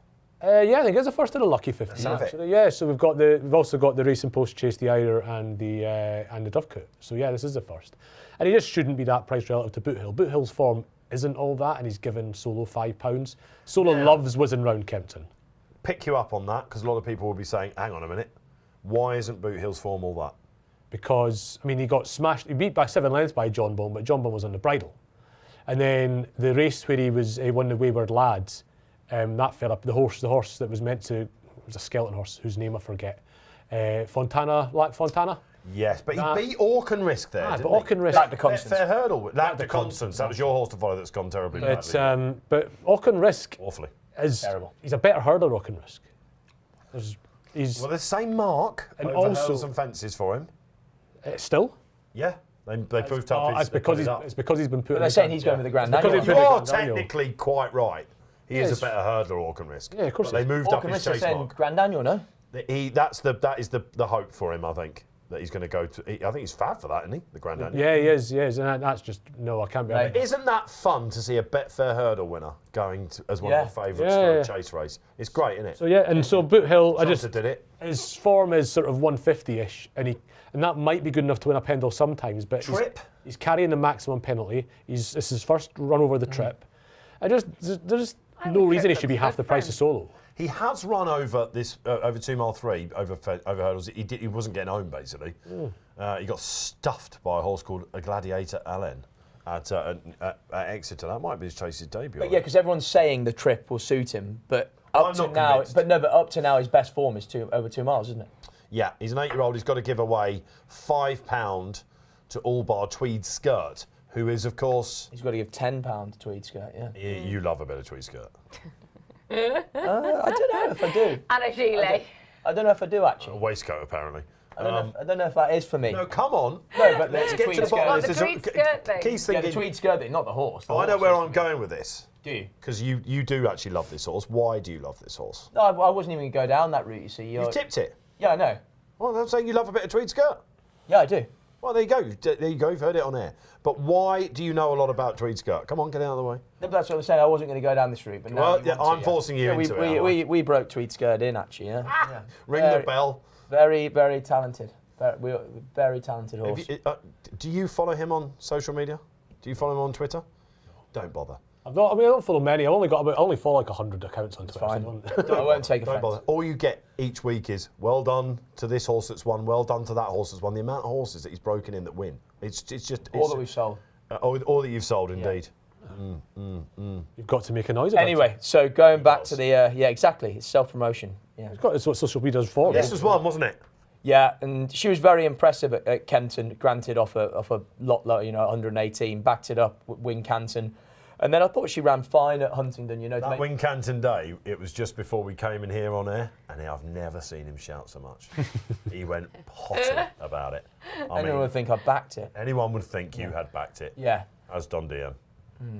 Oh, don't talk about that. He's fallen in a hole, hasn't he? He has. But Tweedskirt, she's the youngest. She's the only mare. She gets the weight It's all around. 10, and then on ratings, I mean, she's rated 136. She loved the ground, wasn't she? Getting 10 off of Boot Hill. Loves the ground, track form. I think she'd have been second behind Jeremy's Flame at Huntingdon, bar making quite a bad mistake 2 out. She just is inclined to over-race a little bit, would be the negative about her. But look, Boot Hill might take this out, but I think at the prices, she actually a bit of value. She also had 2 win-ups before she went chasing. She did, yeah. That went in my notes. There was a bit of a concern to have 2 win-ups before you even jumped the fence. So what he does is he revs them up. You're blaming me for that as well. Got to be something to do with you. Natalie Green, you've just landed a forecast, mate. Come on. I know. I'm worried about Tweedskirt, though, because I was just umming and ahhing, and like I said last week, I was trying to take so many risks. I thought I'd play it safer, but exactly what Charlie's already said with the mare's allowance, she can over-race. That is a worry for me, but I thought she was impressive in really holding conditions at Kempton. That's what pleased me about her attitude and tenacity. Boot Hill, he is beatable, but I was excited actually about the trip. I think that two from two at Kempers, obviously. Yeah, but I also don't think he didn't lose that much at Donny, to be fair, with Tommy Dosko. Because look, £5 beating 5 lengths, like, you know what I mean? It's not rocket science, is it? I thought he was one of the hurdlers of the season last year, Tommy Dosko, wasn't he? Yeah, so we should be looking at that. He obviously chased home the Banbridge, of course. So it's that lines of form we're talking about. But that Doncaster didn't put me off. £5, 5 lengths. I just thought, fair. It wasn't, it wasn't a terrible run. He threw his head up a bit, didn't he? We were watching the neon turf. Boot Hill threw his head up a bit. Yeah, do you think so? I thought so. Oh, well, look, we're going to find out. OK, right. We want a team bet here. Now, and I'm going to go with Keith on this one, I'm afraid. I'm with Solo. Yeah. Nichols has won 6 of the last 10. And these colours as well. The only time this horse has looked a star is when he won round Kempton as well, and we're going to come on to, you'll look at the Racing Post, the Coral Trophy later, and they've all got course form because Kempton is such a law unto itself a lot of It was a near impossible task for him, I thought, the other day. Oh, Balco Coastal, try to give £8 to Balco Coastal. I like him for the turners, Balco Coastal. At a massive price. I was saying this last week. It's a price thing. That's all it is. Yeah, I really like him. He's a good horse. I think he wants to go left-handed as well, and he just lacks that graded form, over hurdles that you usually see these guys. So try to give £8 to that horse. Very good run. Yeah, nothing wrong. Ground, he probably isn't ideal. Time before he was off the same mark as Thunder Rock in a handicap, and Thunder Rock's a graded class, grade 1 class. Yeah. Novice chaser, so nothing wrong with those runs whatsoever. Back at Kempton now, where we know he's done well in the past. He's on a treble Delahaye, isn't he, Johnny Delahaye? It was won 3 of the last 5. Tamarack, Pic Dory, yes, and Surname, of course, the great Surname. So that's why I'm not worried about the break in the wind up, because this will be Irish Saint as well, yeah. Blimey. This will be the big day for this horse. Yeah, they'll be in the panoramic. So the Willa made sure he was fit. You don't have to listen to them say, I think he's fit, because you know how these guys, you don't judge somebody by what they say, you judge them by what they do, and they get the horses fit for Yeah, because it is exciting, because you could chase, isn't it? Boot Hill, Tweedskirt, Solo. I mean, that JJ Riley won G-Rod's pick last week that was pulled out because of unsuitable ground at Ascot. Is it the outsider? JJ Riley I mean, and we got That's All Right Gino as well. Yeah, that form at Cheltenham's pretty good. I mean, that's usually a very good performance. We're just hearing of a big double, by the way, for the Gosdens. Mostadaf has taken out the big turf race in Riyadh. Yeah, I did just try and point it out. Charlie did. Oh, did you? Sorry. You should see the replay. Absolutely taken off. Has he taken the race apart? Yeah.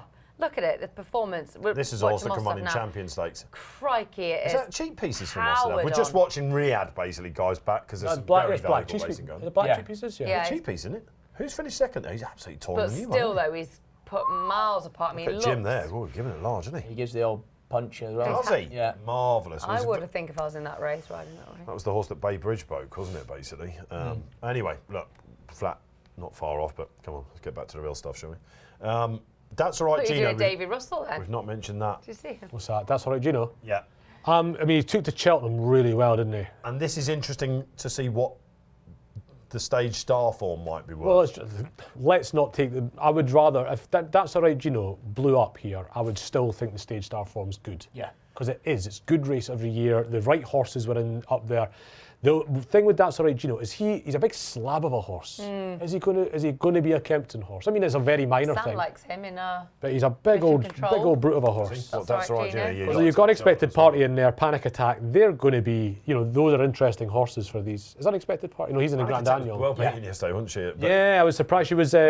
Harry Cobden went a bit hard on Panic Attack yesterday. Yesterday at Warwick, yeah. Because she's a bit one-paced. I've not watched the race yet, but she is a bit one-paced, so you probably want to throw her at it a little bit. And Yeah. She's not. would- maybe I Do not- you fancy stage star at Cheltenham or not? in what race? Well, they're surely going to own the 3 mile novice chase. I would have thought it would have been the Turners for him. Yeah. That's it. I mean, why don't they run him in the handicap? It's easier to win. You might be right. What, in the play? The Ultima.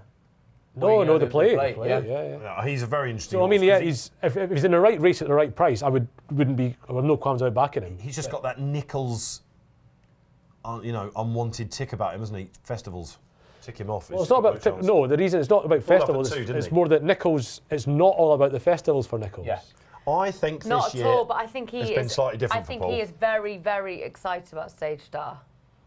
How could you not be after Shallow that? hurdle winner. Very. So he's a Very. very good horse, and I think he's not to be totally sniffed at. I don't think. And I mean, he's a good hype man for his own horses, Nichols too, to be fair. But the reason that he doesn't do well at festivals is because it's not his be-all and end-all the same way it is for a lot of their yards. I Which think is refreshing. That's I great. Think, well, it I is, think of it's course, brilliant. it is, but I think there is a whiff of slightly difference the way that he's gone in about this year. Well, it's, again, he Bravemans's does Game is the sometimes. archetypal example of that. He because sometimes he's does get a fresher. bit of a bee in the bonnet about these things because I think he does take things to heart when people say, "Oh, he's never any good at the festivals," and This is a guy that's won nearly every race. Yeah, I was going to say, it's like, Yeah. it's again a nonsense comment. at the start of his season, his aim is to win the British Trainers title. Yeah. His aim is not to win 15 races at Cheltenham like Let's hope Morris. he's going to win this, and let's get the bet on Keith. And let's show Yes. people how to do this on the app. You're going to see it. Here we go. Look, there you go. Oh, yeah, the passcode. Don't show them that. So you and Keith are solo. I'm Boot Hill. Your tweed skirt. A range of tips going That's along good. for the You felt you couldn't risk a tweed skirt at the I moment. felt Yeah. like it wasn't going to be a good look for me at the moment. No, it's actually So 5 is it- of are we us on putting, this panel at the moment, are we if you weren't putting- aware. Natalie is tenner on? expecting. Tenner Getting on solo. fatter and fatter. A tenner on, Keith? Tenner on solo, yeah. Yes, please. That'll be for the Indian Jockeys Fund if that comes There we in go. solo. We're hoping he leads, aren't we, Keith? Yeah, it should do. I mean, tweed skirts up there, which Yes. I think she could easily take them along. I am. A quote from Rada I Havlin, agree. he's a better horse this year, Lord North. We go He's to 7. Dubai full of... well, that's what he's saying. He's better. Don't shoot the messenger. Either way, he's won about £3.5 million already. I mean, he's an unbelievably He's He's good better horse. now at 7. Yeah. He's better. He's an improving. getting 7-year-old. faster. Some Yeah, horses but do get faster as they get older. in any other discipline, sevens when they really come into their own. It's only racing that we have. Back at you, Quizmaster. Back at you. What about it? You just poo-pooed Rab Havlin, saying he's a better horse. No, because they can come. It is Yeah, an age when they can. 7-year-olds that have won £3.5 million aren't improving. Well, we'll see. Very, very rarely. We'll see. Horsey won't we? person's telling us that's not right. I mean, he's run at an RPR of 128 or something in the past. When he won that Prince of Wales or something. Yeah. He's not. We're often racing. He won't have recorded our lifetime best RPR this year. Well, will something be as impressive as the 2 Gosden horses on the flat? In this, it is the Pendil, and it is what we were hoping for, myself and Keith Melrose, an easy lead Basically, for solo. Harry Cobden said, "Don't be daft, Nico. I'm really fast." Yeah, Nico de Boinville on tweed skirt. She can be a bit keen, tweed skirt, can't she? She has in the past, Yeah, but I Posty. think Yeah, she has been. She's over raced a bit, but I think she looks really happy. Now, I want to put you on There. Boot Hill Cam, if you don't mind. Yeah, Just I'm concentrate on. solely on him, because he looks like he's taking a grip. With the trip in mind, that's interesting. That's right, Gino. Just ahead of him and preceding is also the slightly keen J.J. Riley. Giving him loads of rope here. I mean, it's very early, but Nichols said when he was but- talking to Barry yesterday, his ditch sheet decks, they call it. You've probably seen it on Twitter. I wish I'd have had another 2 weeks going into this race. Whether he's playing it coy, I don't know. But you get the feeling he really fancies St Calvados today. well, he's It's a big running. one. I think he's running Frodon to make the weights for St Calvados. It's got to be, isn't it? And Keith's done a great piece, by the way, on that. If you want to go to your members club, check it out. Keith will be talking You're about going on the jockey going book into in it. there as well. Not especially, no. Just, I mean, it's I mean, more getting that. dropped 3 as well the last day. Yeah, I know. It was Pat nice. Cooney was on Watch Out yesterday. He called him a massive upgrade on David Maxwell. I mean, that's. I mean, Well, I mean, that's not really that rocket yeah, science. but what I'm is it? I saying, mean, yeah, like, but crikey. my point being is, it's St Calvados is not an easy ride, right? So Yeah, exactly. No, he's not. So we could see the real St Calvados today, but anyway, that's in the next race. He's also, I mean, he's one of the very few jockeys that's ridden him that that he's not made a monkey out of. Well, Solo's having a nice time up front in Yeah, he solo. certainly is. This his is lovely, own Keith, isn't it? solo. Oh, I He's mean, got a lovely rhythm. Cobden wouldn't have picked this. Is this over? No. No. Boot Hill travelling very strong. This is almost over. over Boot travelling. Hill hasn't done anything wrong yet. Cobden- We will be going like this, passing the pans the next time round. Cobden couldn't have picked it, but you're going to pick this off the shelf. I mean, doesn't mean he's won. Tweed skirt was the worry for us, wasn't it? And Yeah. she's 5-6 Yeah, lengths but off. again, Nico was He's very much skipping at over them. pains to make sure that she's not overraced. She's actually switched off. And jumped Johnny a Burke is fraction left. alive to this this now, is slightly, positive guys. a bit for Tweed skirt. Yeah, I This mean- is better Yeah. for her. She's actually calmed down. I prefer watching her like this, Tweed skirt. You're This is right about better. That's All Right, Gino, Keith, I think. He's just not going a comfortable pace for him, is Yeah, he? when I was at Warwick, he ran it, and he basically skipped over those fences. He's a big old brute of a horse. And I'm not sure he's going to be the most natural Kempton type. Yeah. But so what probably happens here is they just... Cobden, Pay me now, says David Kirk in running. I Boot love Hill is- that, Boot David. Hill We're is with you. keen. Pay me Yeah, now. he is keen. Yeah, Boot isn't Hill he? just keeps. He's They're got his head. concertinaing now, guys. They're going onto You the can far see Johnny side. Burke's hands keep coming up and moving from one side to Boot the Hill other. has You know. his head like quite low, and he's trying to snatch every opportunity. He's to going to make a "Here move we here, I think, go." Johnny Burke. But He's he just pulled off doesn't the want inside. to. He doesn't want No, to. he doesn't. But it's Well, then why is he not running up his backside? Because he's bloody going to a fence. He wants to get room he to needs jump to get the room fence. so he's not up Solo's Oh, arse. Cobden asked He for needs that to be one. able to see. I mean, if you'd have concentrated on talking to the jockeys about that yesterday and which course to take, you would have not got in as You let me just do the riding critiquing and you stick to what you know. Well, he's getting his 5 Live hat on again. If you want to listen to 5 Live during the festival, don't do it, of course, This as could we'll be be on air. really But Charlie interesting Post will be there for them. Our top 3 picks, you know, between us. This could be really fascinating stuff between Solo, Boot Hill, and Tweed. I want to see what Cobden does down in the back. Does he start to unwind, or does he hold him until that last ditch? Well, he's obviously got panic attack from yesterday in mind when at this point Yeah. he went striding Yeah. on and she was I mean, it doesn't. It's not. You don't have to kick them in the belly and go. No, it's you maybe just don't. letting out half an inch You and don't. just. It's a front runner's track letting the really, horse this as pull well, isn't along, it, you know? guys? As we saw Frodon, of course, coming up at 3 o'clock, who of course Came up remained long on there. King He's George. jumped really well. He's jumping beautifully at the moment, so it's He just should be. whether he's Like, cherry yeah. ripe Not for it. going very quick, you know, and he's dictating terms to suit himself. And he's so. coming out Yeah, of and Cobden. he's He's got coming out of nothing Cobden's in the hands a way. couple Come of on, times up we as go. well. This is 5 out, isn't it, guys, I think? Is this the next one 5 out? Or it might be. That might have been 6 out. If I said it's 5 out, it's probably 6 out, Keith. I've got faith. Come on, Boot Hill. We I've have faith. got a Paul Nichols. That's all right. stable tour Gino's coming up next come- week for you guys as well. We'll be He's moved hoping he'll into be it. talking about Solo going in with the 1 next to his name for the injured jockey's fun. But that's all right. Gino now makes a move. Not exactly sure how Boot Hill's going. He's here, pulled. guys. He's pulled the stick out there. I'm not sure he's all that happy. This is the No. last down the back coming up, Yeah, isn't it? that's all right, Gino. Interesting move this. This is staged off on Gav Sheehan getting a sense of it. But at the moment, now Boot Hill's in trouble here, guys. Well, I think he's just hit a having little flat spot. shake. He's over raced the And whole he's way given up round. the inside to Nico de Boinville. In fact, he's just got it back. JJ Riley, not totally out of it, JJ, is he? I don't think, the 135 horse. But here we are then, turning in for home. They've not gone that quick because you can. Yeah, everything's still there. Did now. Right, okay, there were your starting price. It was There's only 3 furlongs to go now. There's the 3 pole. Yeah. JJ Riley out of his ground as we level for home then, and away we go. And I'll tell you what, there's only 3 lengths between. This is going to be exciting stuff here. But Solo, you get the feeling he's been just keeping something for himself. Now he kicks a little bit, Harry Cotton. He's got the Come on, speed. Johnny. Too much speed for these. That's all right, Gino. Probably going to be the stayer in the race here, isn't he? He looks the danger to my eyes. Harry- Come on, 2 out then. Harry, Yeah. hold him together, Harry. Lovely jumping from Harry Constant, and he's got so much left. But that's all right, Gino's got lovely he's form gonna around get serious Sheldon. now. Outstay him on the line. He just 2 weeks more he wanted Nichols going Jump's into this gonna be race. crucial. again. Yeah. Come on, off we Come go. on, his hands. Good.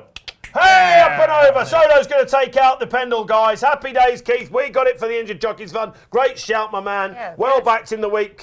Paul Keeley put him up in his weekender column as well. Kills will be there. The champagne will be popping the course. That's all right, Gino. Another honourable run for him.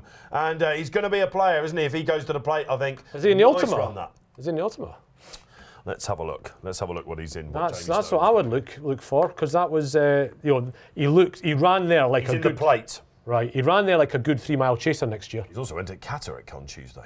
Anyway, there Don't we think go. he'll- don't think he'll run in James that. loves Catterick. Do you all not right. just think he ran very well in a race that wasn't run to suit? As in, Oh, yeah, like, that definitely. was a very good ride from Harry Cobden.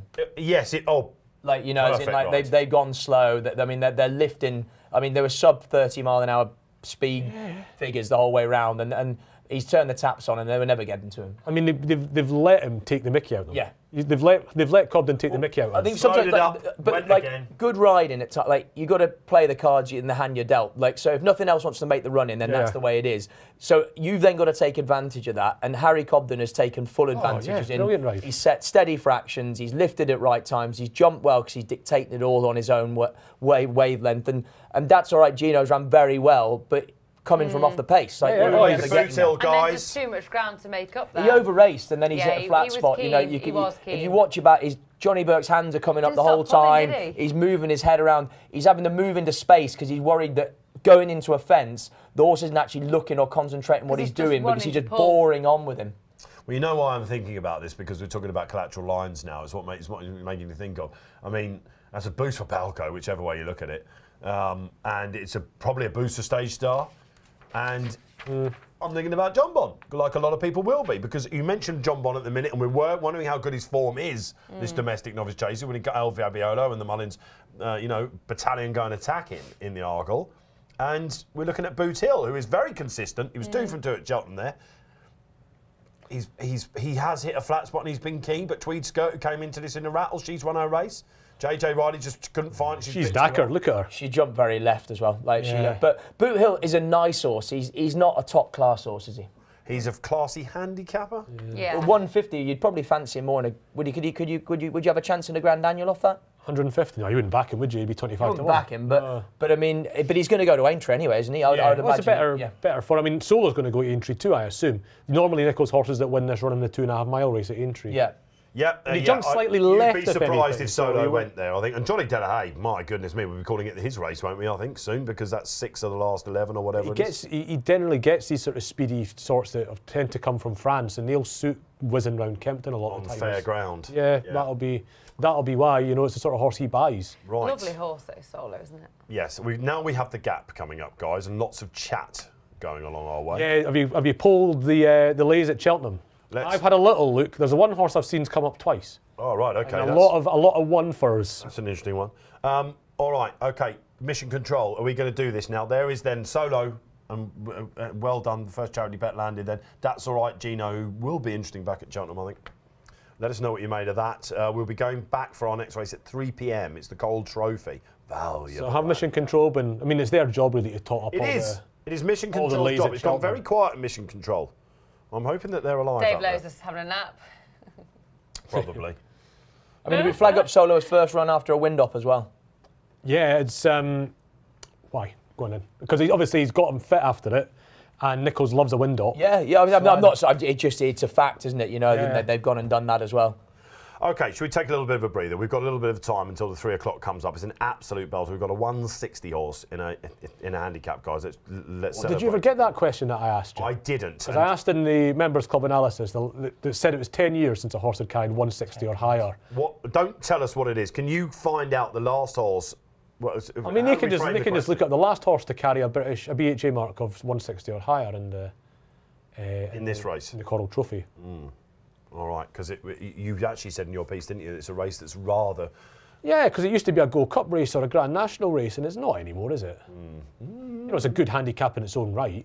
But it's not a great deal of money, isn't it? It is. I More couldn't. valuable than Cheltenham races. Well, that's the thing. That's why Nichols doesn't target Cheltenham races, because they're not worth as much as they are It was competitive. this day last year that Christian got lauded for doing that, wasn't it? Well, exactly. And Because he basically said, why do I want to go and win 4 times around Ludlow when I can, and ruin my handicap mark, because it's just for peanuts. that said, though, I mean, that's good if he's laid out kitties, he should be running the one he's laid out in the race that's worth 150 grand rather than the one that's worth 80. Would Captain what does Ord that win the mean for Eider? Captain No, of course Ord he last couldn't. year's No. winner? Okay, all right, let's take a little bit of a breather. Check this out.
field. A couple of ads. Loads coming your way in the build-up to the Cheltenham Festival, of course, here at the Racing Post. So many shows coming your way, great content as well. You saw a Nicky Henderson stable tour. There will be next Thursday that we go down to Ditcheat. And Dave Lowe hopefully asks the right questions to Paul Nicholls. Looking forward to that.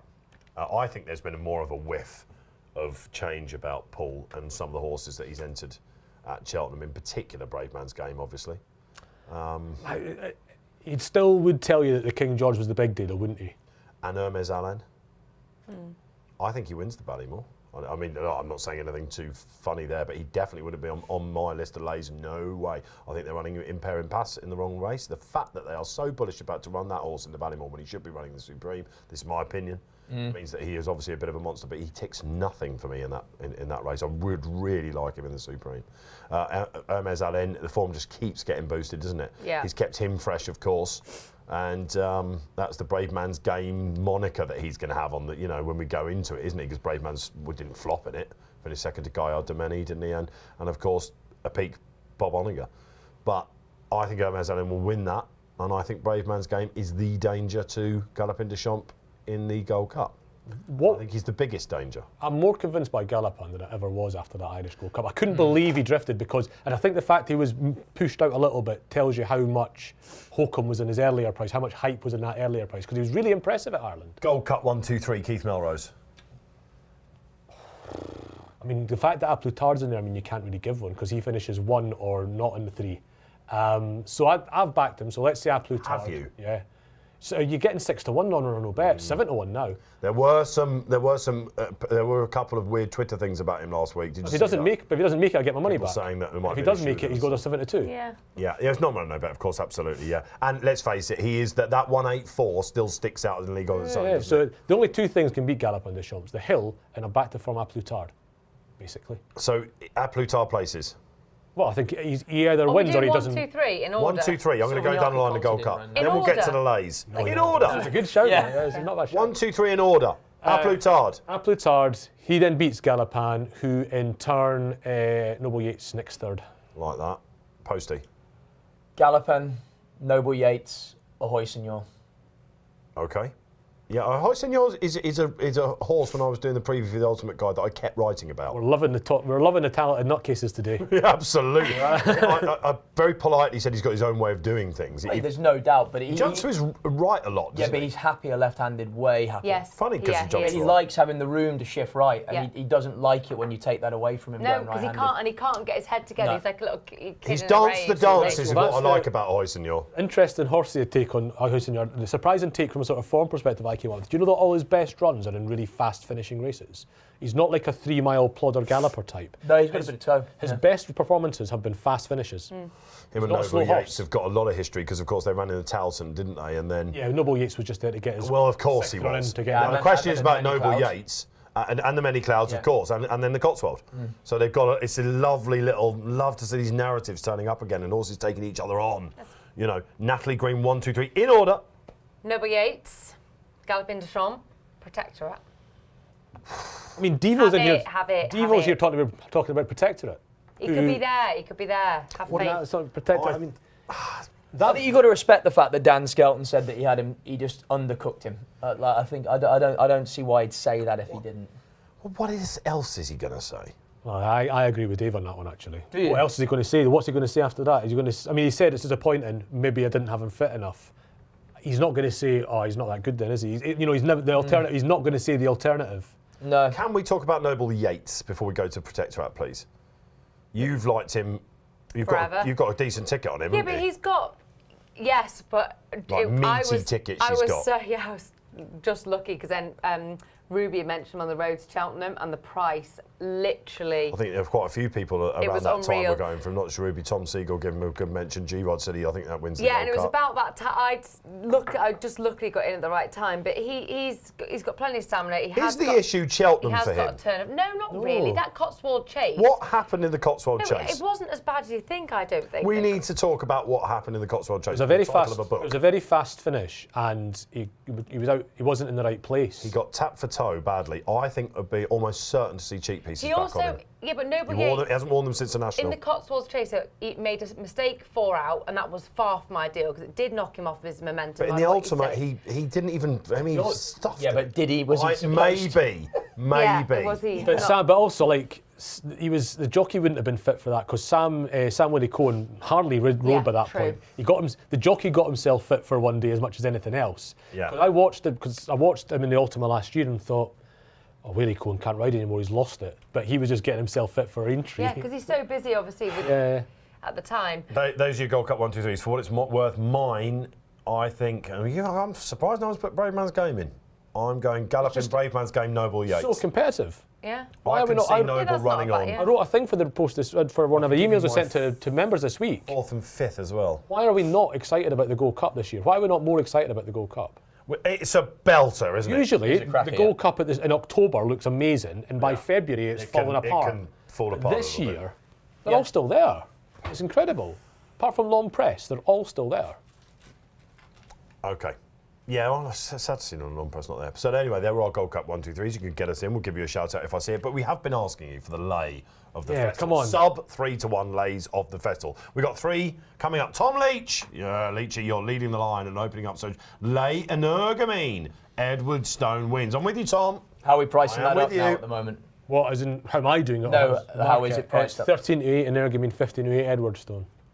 I wouldn't be laying an Ergamine. No, absolutely not. No, he's still the best horse in that field by. Oh, I don't know about that. Oh, he's the best horse in the field by half a stone. Half a stone. There's nothing in that division. That's not the bold. You said it like it was going to be a bold statement. There's- Half a stone is not a bold There's statement. nothing in that field that's is within a half a stone of what he did, what he could do, you know. I'm not totally convinced by that. I'm not not completely totally convinced convinced. by that, but I'm also not convinced enough. I wouldn't be All taking the him on. madness about white fences and I don't buy into that at all. what was that about? I mean, come on, guys. You know what I mean? But he will go off faffing it. I think I'm Team Edwardstone. Well, the one thing I would say about it is that it's more open than the betting suggests that race. Gentleman to me could be the fly in the He only runs well when he gets let loose on the front, doesn't he? No, he doesn't. Dunvegan took him on last time a little bit. He did. I've had a good look at it. And Would he be more proved horse didn't for have to Aintree, leave. though, or not? Well, he was obviously last year, beat yeah. Edwardstone at Aintree, Yeah, I know, whether it's it's a flat track. But Yeah. you're getting 7-1 about a horse that on form. And G-Rod said after that win at Leopardstown, was that the best 2-mile performance of the season? Gufford coming from the Well, there's not been a good performance in that division all season. There's no tomatoes on the shelves because they've been thrown at G-Rod, Tell you right? what, the Grenadines winning the Halden's not far off one of the best 2-mile performances of the season. You know, this season that division's been rubbish. So that's my point. So anyway, all right. Apparently you've shuffled towards me a bit. Can you move a bit more towards Posty? I've just moved. And she did just move. I thought it was like she was reading my screen. Mission Control are off the pace today. All right, okay. Tom, I'm with you. Edwardstone. Am I brave enough to put an Ergamine up as the lay? Tom Neil is very Francis brave. is in. Ooh, Neil. Neil Francis, one of our regular long-time stalwarts out Not there. for me. I'm afraid that's a good horse, that. Mighty Potter looks too short. There's no way I'm laying Mighty Potter. I've backed Balco Coastal, but I've been with Mighty this season. Yeah, He's same. shown me. There is, however, one potential fly in his ointment, and that is also what happened at the Cheltenham Festival. We need to talk about what happened to the Cheltenham Festival, Mighty Potter, last season. He freaked a bit. He got loose on the way to start almost. He went into a rail and all that sort of thing. You can So the votes are still coming in for this, and there's a miles clear one now in this Latham thing, and I hope the producer are going to put this up in a minute. The most popular horse in this market now is Honeysuckle. I'm not surprised. I am not surprised. But I said just we were leading up to price this. will she end up going off though in that mare? Well, it depends on runs, doesn't it? Yeah. Like, if you're pricing it up with Marie's Rock and Epatante, like where are you laying Honeysuckle at then? I mean, was last year the first one Was back? last with year our crowds? first one back, not behind closed doors? Second one back. 2020 was the one. 2021 was behind closed doors. That was Yeah, it 2020. was. So last year was our 2021 was first one behind back, closed doors. wasn't it? Our No, it proper wasn't. one back. Yeah. Was it? Without a restricted crowd. That's right, yeah. It's true. Oh yeah, because 2020 didn't happen. There was- Well, it did well, happen. it did Ah! happen. There's only one 2020 year. was literally, it was the day after Cheltenham we kind of went into It's literally like I've No, deleted the last couple of years because they've been horrible. All I meant with some horses Peter that McKeever react thinks 5 to 2, 9 to 4 on big Honeysuckle, and I races think is- that might be about right. I would Chris say that's Timms right. comes in and says, I'm all over Marie's Rock for the mares, so Honeysuckle would be my lay. So you're leading the way on this, Chris. I like Enjoy the Marie's final Rock. tomorrow, man. Chris speaks for a lot of the crowd out there, it seems. And, you know, if all those horses turn up against her, I'm with them. What do we make of this? So much talk, isn't there, of the Mayor's Hurdle all of a sudden? A lot of people just thought, yeah. But I don't know, we've seen some great races in the Mayor's Hurdle. Why Honeysuckle win it? My opinion is that it shouldn't be at Cheltenham. It shouldn't be at the festival. You don't think it should? If you want a Grade 1 for Mayors, run it at the April meeting. Just, it takes horses. It's taking horses away that would be. I was in agreement with you initially, but I've actually changed my tune on this. You've got Punchestown to think about. To me, it should be a Grade 2, I think.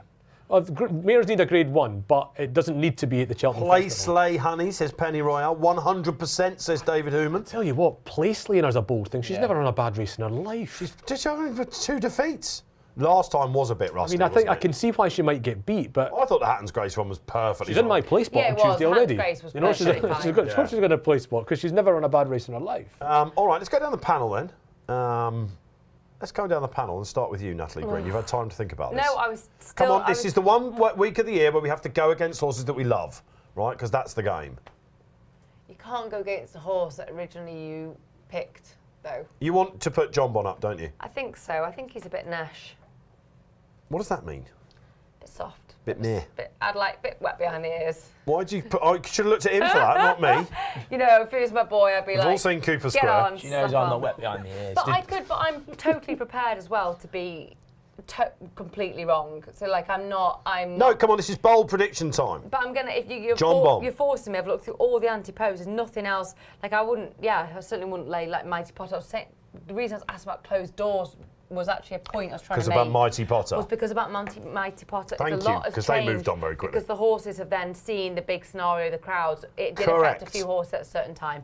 So no, I wouldn't lay. So let's concentrate on this one a little bit. Is it a 2-horse race? You don't think it is because of Dysart Dynamo. You think that despite the fact it's a stiffer track, you think it will be front-running Arkle winners?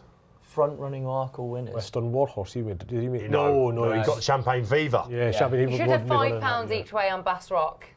Now tell us about Bassy. Is he running in the Arkle? Yes, Hopefully. he is. Yes, go on Bass Rock. Hopefully. I still don't know he didn't win at Wetherby, by the way. I think he maybe is just a wee bit slow for 2 miles against good horses. Yes, But he's a good horse, him. He is. But isn't it great that we're going to get horses like that competing in it? Because imagine what it must be like just to have a horse good enough. I'd love to see more these Northern races winners cutting at up, it's Cheltenham. mad. If I was advised, I'd be saying wait for Ayr or wait for Aintree with him and go 2.5. Air's the dream. You'd run him at Cheltenham and Ayr? Run well in an Arkle and go to Ayr. Yeah, Arkle and Ayr. Brilliant. Brilliant. The problem you'll see, because it's no secret, you'll see, obviously, he didn't get to run. We've had now... He got pulled out with Kingmaker, didn't he? Yeah. Totally screwed up because he just scoped a bit dirty, which is such a shame, because he never has before. So that is a problem, but... Yeah, he's been a fantastic horse to watch over fences so far, and the future's bright for Bass He Rock. just got done for a bit of speed, I thought, at Wetherby when he got beat. Yeah, and... He came back strong, though, didn't he? He really pushed him all the way. Anyway, I think he wants 2.5 ultimately. So John Bon joins Energamine, joins Honeysuckle, and what was the other one that Neil put up? What did Neil say was... He was leading Mighty Potter. Mighty Potter. Oh, Mighty Potter, of course. Potter, I like loving these bold shouts. Charlie Post. I'd go John Bon, Honeysuckle, yeah. Oh, God, I thought I was hoping you were going to give us another horse to talk about. It'd be interesting. Well, there's not that many isn't that short many. ones that I'd be wanting to take on at the moment. If I'm honest. You gave us too hard of odds. What price is Marine National? 130, I think. Doesn't qualify. I'll be taking him on in Supreme. I think the one I'm going to put on maybe as a... You're going to take on... No, your lay is... Facile Vega. Oh, yeah, you don't win. So you're taking him on? He's not winning. No? No. Doesn't technically, he's 130 though, doesn't he? Is he? I think Ilatomp will... What are the prices for the Doesn't Supreme at the qualify, moment? He's though. quite an interesting runner. 130 Facile Vega, 72 Marine National, 11-2 Erete Tom. Is he still favourite somehow? Yeah. Because there's nothing, nothing's really come through that strongly to usurp him, has it? No. If it was a really solid option against him. back. Who is your lay again? Lucia, I think, would be interesting in there. Yeah, She would be interesting, but a lot of people are wanting to take her on. There's that mare's race for her. That shouldn't exist at the Cheltenham It was Festival. interesting in our little Cheltenham Festival. fancy She's really previews. warm in the market, Nights were good, isn't weren't she? they, in the week? Did you read them? Favourite. What's that? Oh, yeah. The fantasy previews, did you see them in the week? We had Ruby and we had Patrick, didn't we, doing the Cheltenham previews, asking them questions? I've not read it, but yeah, I saw them. Lucia was the favourite to take on for Patrick because he knows what he's got in the stable. Well, they always know what they've got in the stable. When it comes to these mares, they're really good with mares in particular for some reason. So I'm going to write these down. Who was your lay at Cheltenham? You just said it, but I forgot. Well, I think State Man is a great lay, but it's not a That's it. favourite, is it? I might be joining the Honeysuckle. I mean, why you say straight, but that is just the equivalent of saying get in on Constitution Hill. Are you John Bon? What is the lay for Keith Melrose? I'm going to be sneaky and take a second fav as well, but it is a shorter second fav than State Man. I just don't think Edwardstone was a champion chase. Fine. You've Okay. you've snorted at my technicality. And then gone with one yourself. It's a measure of the man. I mean, they're joint favs in essence, aren't they? Yeah. So I'm saying that joint fav, no. We will get a banker from the team at the end of the show, so stay tuned for that. We'll be going off air after the Dovecote at 3:40. But we must now return. It's a good chat. We love that with you guys out there. We love to digress, and this is it's fly on the wall stuff hopefully for you. And we get into the minds of these guys, and let's get excited now. Let's really 11 days away. Let's get excited Is that all now. it is? Oh my. No, it's 2 weeks on Tuesday. 2 weeks. More. Yeah, Yeah, is it? no, Oh, you're okay. completely wrong. Right. God, Right. it's I'm 18 getting days. overexcited. Don't scare me, Dave. That's About I'm 18 getting days. overexcited. Even 18 days feels closer than it should be to me, but Yeah. still feels like it's a month and a half away. I agree. I still feel like that. All right, okay. Handicap good things, bankers of the week. You can build them up if you want. We'll give you a shout. I think we've got a bit of time, haven't we, after one of the races? Yeah, I'll tell you what, after the Eider, we've probably got a bit of time, even though it's over 10 miles. Right, okay, let's get in then. It is the Coral Trophy. It's very valuable. We're going to try and get the quick dub up for the Injured Jockeys Fund. So we'll need to pick one out of the tips from the team. I'm going to go first, if you don't mind. What price is Our Power out there at the moment? 5 to 1. 5 to 1. Captain Orr's going to go off favourite then. These are the SPs at the moment as they will stand. Our Power, third in the race last year, 2 Captain Orr. He came into it with a win next to his name. He's had a proper break now. Interesting, that is. I think he likes a bit of decent ground. This Sam Thomas is a man to get them ready for the big occasion, as we've seen with Welsh Nationals and all that sort of stuff. He won first time out at Ascot. When he told me he didn't think he'd win that anyway, pretty much. I'm not sure that form's good enough. Well, that's the thing. The form of that race, I had a look at it, and he's an interesting horse, Our Power. Just a very slight niggle that form at Ascot's not great for what the race was. So I'm pegging my hopes, and a lot of people are as well, I imagine, because he's been well backed on the fact that he won that despite not being 100%. And they were talking about going to, Cold Gold Cups and then going to Welsh Nationals and stuff like that. So anyway, he'll do for me. I think he's got a massive chance. With all the places that are available out there, guys, I'd be very surprised if he's out of them. Natalie Green. If you are course and distance form fan, you would still Spoiled be for choice in hopeful this with race. Frodon. Yeah, you are spoiled for choices in this, but you've got to admire Frodon, no matter how old he sort of gets. His Kempton form is incredible, and he'll need to be prominent, as we know. But I'm going to take a risk on Phlegmatic here. A lot of people will be asking why. This is the second leg of our Lucky 15 as well. I'm going to give you my whys. He's a strong stayer. He is. He's not clicked into place the last few runs. I think that's obvious. If you look at the form, if you look at the replays, you'd be thinking, what the hell is she on about? But last season, look at last season, he came alive around this time of year. I do think horses are habitual. I do think that they can clearly have time. He is first time cheap pieces. Now that is a real positive in relation to Team Skelton.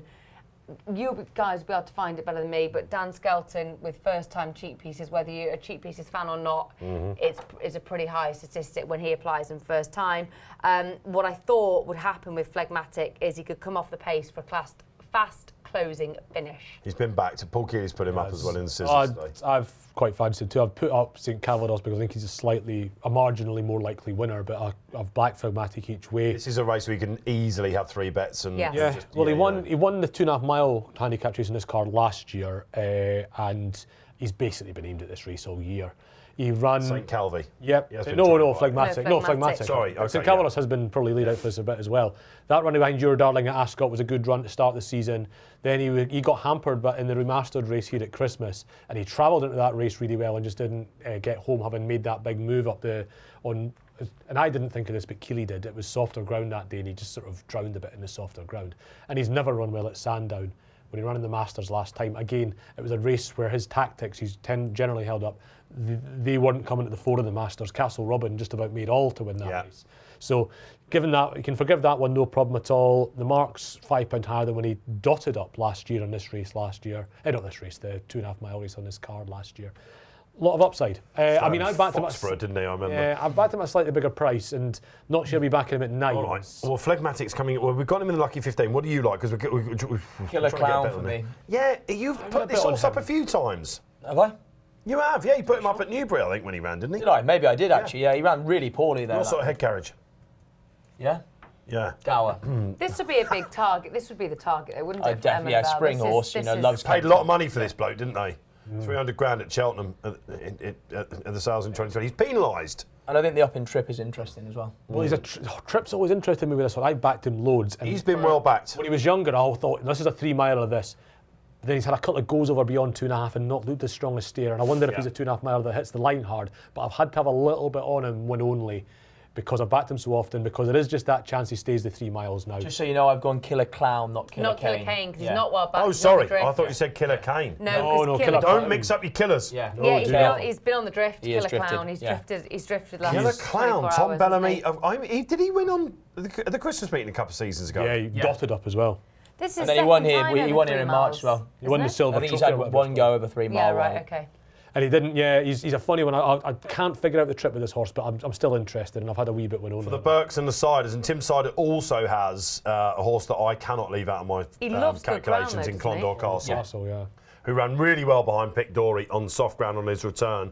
I think he's got the same markers, and here's when he won this a couple of years ago. He's been on 154. Yes, he was 154 in 2021. Yeah. They're circling around at the start. We need Good jockey a bet, booking on guys. Captain Ord as well. Yeah, we'll talk about the jockey, Cian Quirk, who Christian Williams, got Rob James, and we need to get the bet on. Who's it going to be? Yep. Who is it going to be, guys? Natalie will I give don't know. I'm on Phlegmatic. Oh, man. Oh, You my pick. God. Phlegmatic's in the Lucky, isn't he? Yeah, yeah. Should we put St Calvados, Keith? Go on, because you're on a bit of a roll with this. Yeah, do Let's that. do St Calvados, and we've got 2 of them covered then, haven't we? This would be egg on your face as well, because you've put him up, haven't you? Who? St Calvados, you've been putting him up this season. I have put him up, yeah. You have. Yeah. And now Maxie's injured, unfortunately. I've deserted him, yeah. You've deserted him. Yeah, and well, you know what that means? He's a maverick, you know. You can't replace talent. And like Harry that. Cobden, if he what's the bet? settles him, is the key, isn't it? 10 win on St Calvados? 10 win, please. Because you're right, he probably is. He's handicapped to, Now, let's talk about the Frodon thing then. Who was the horse with the 160? Who was the horse? We put it to out there. What didn't we? friend? What a friend.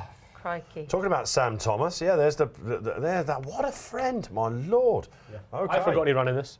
It's great to see these brilliant handicappers going around at the start, then getting ready to go off. And it looks like you're going to ride him cold, St Calvados. So we know what Frodon's going to do, right?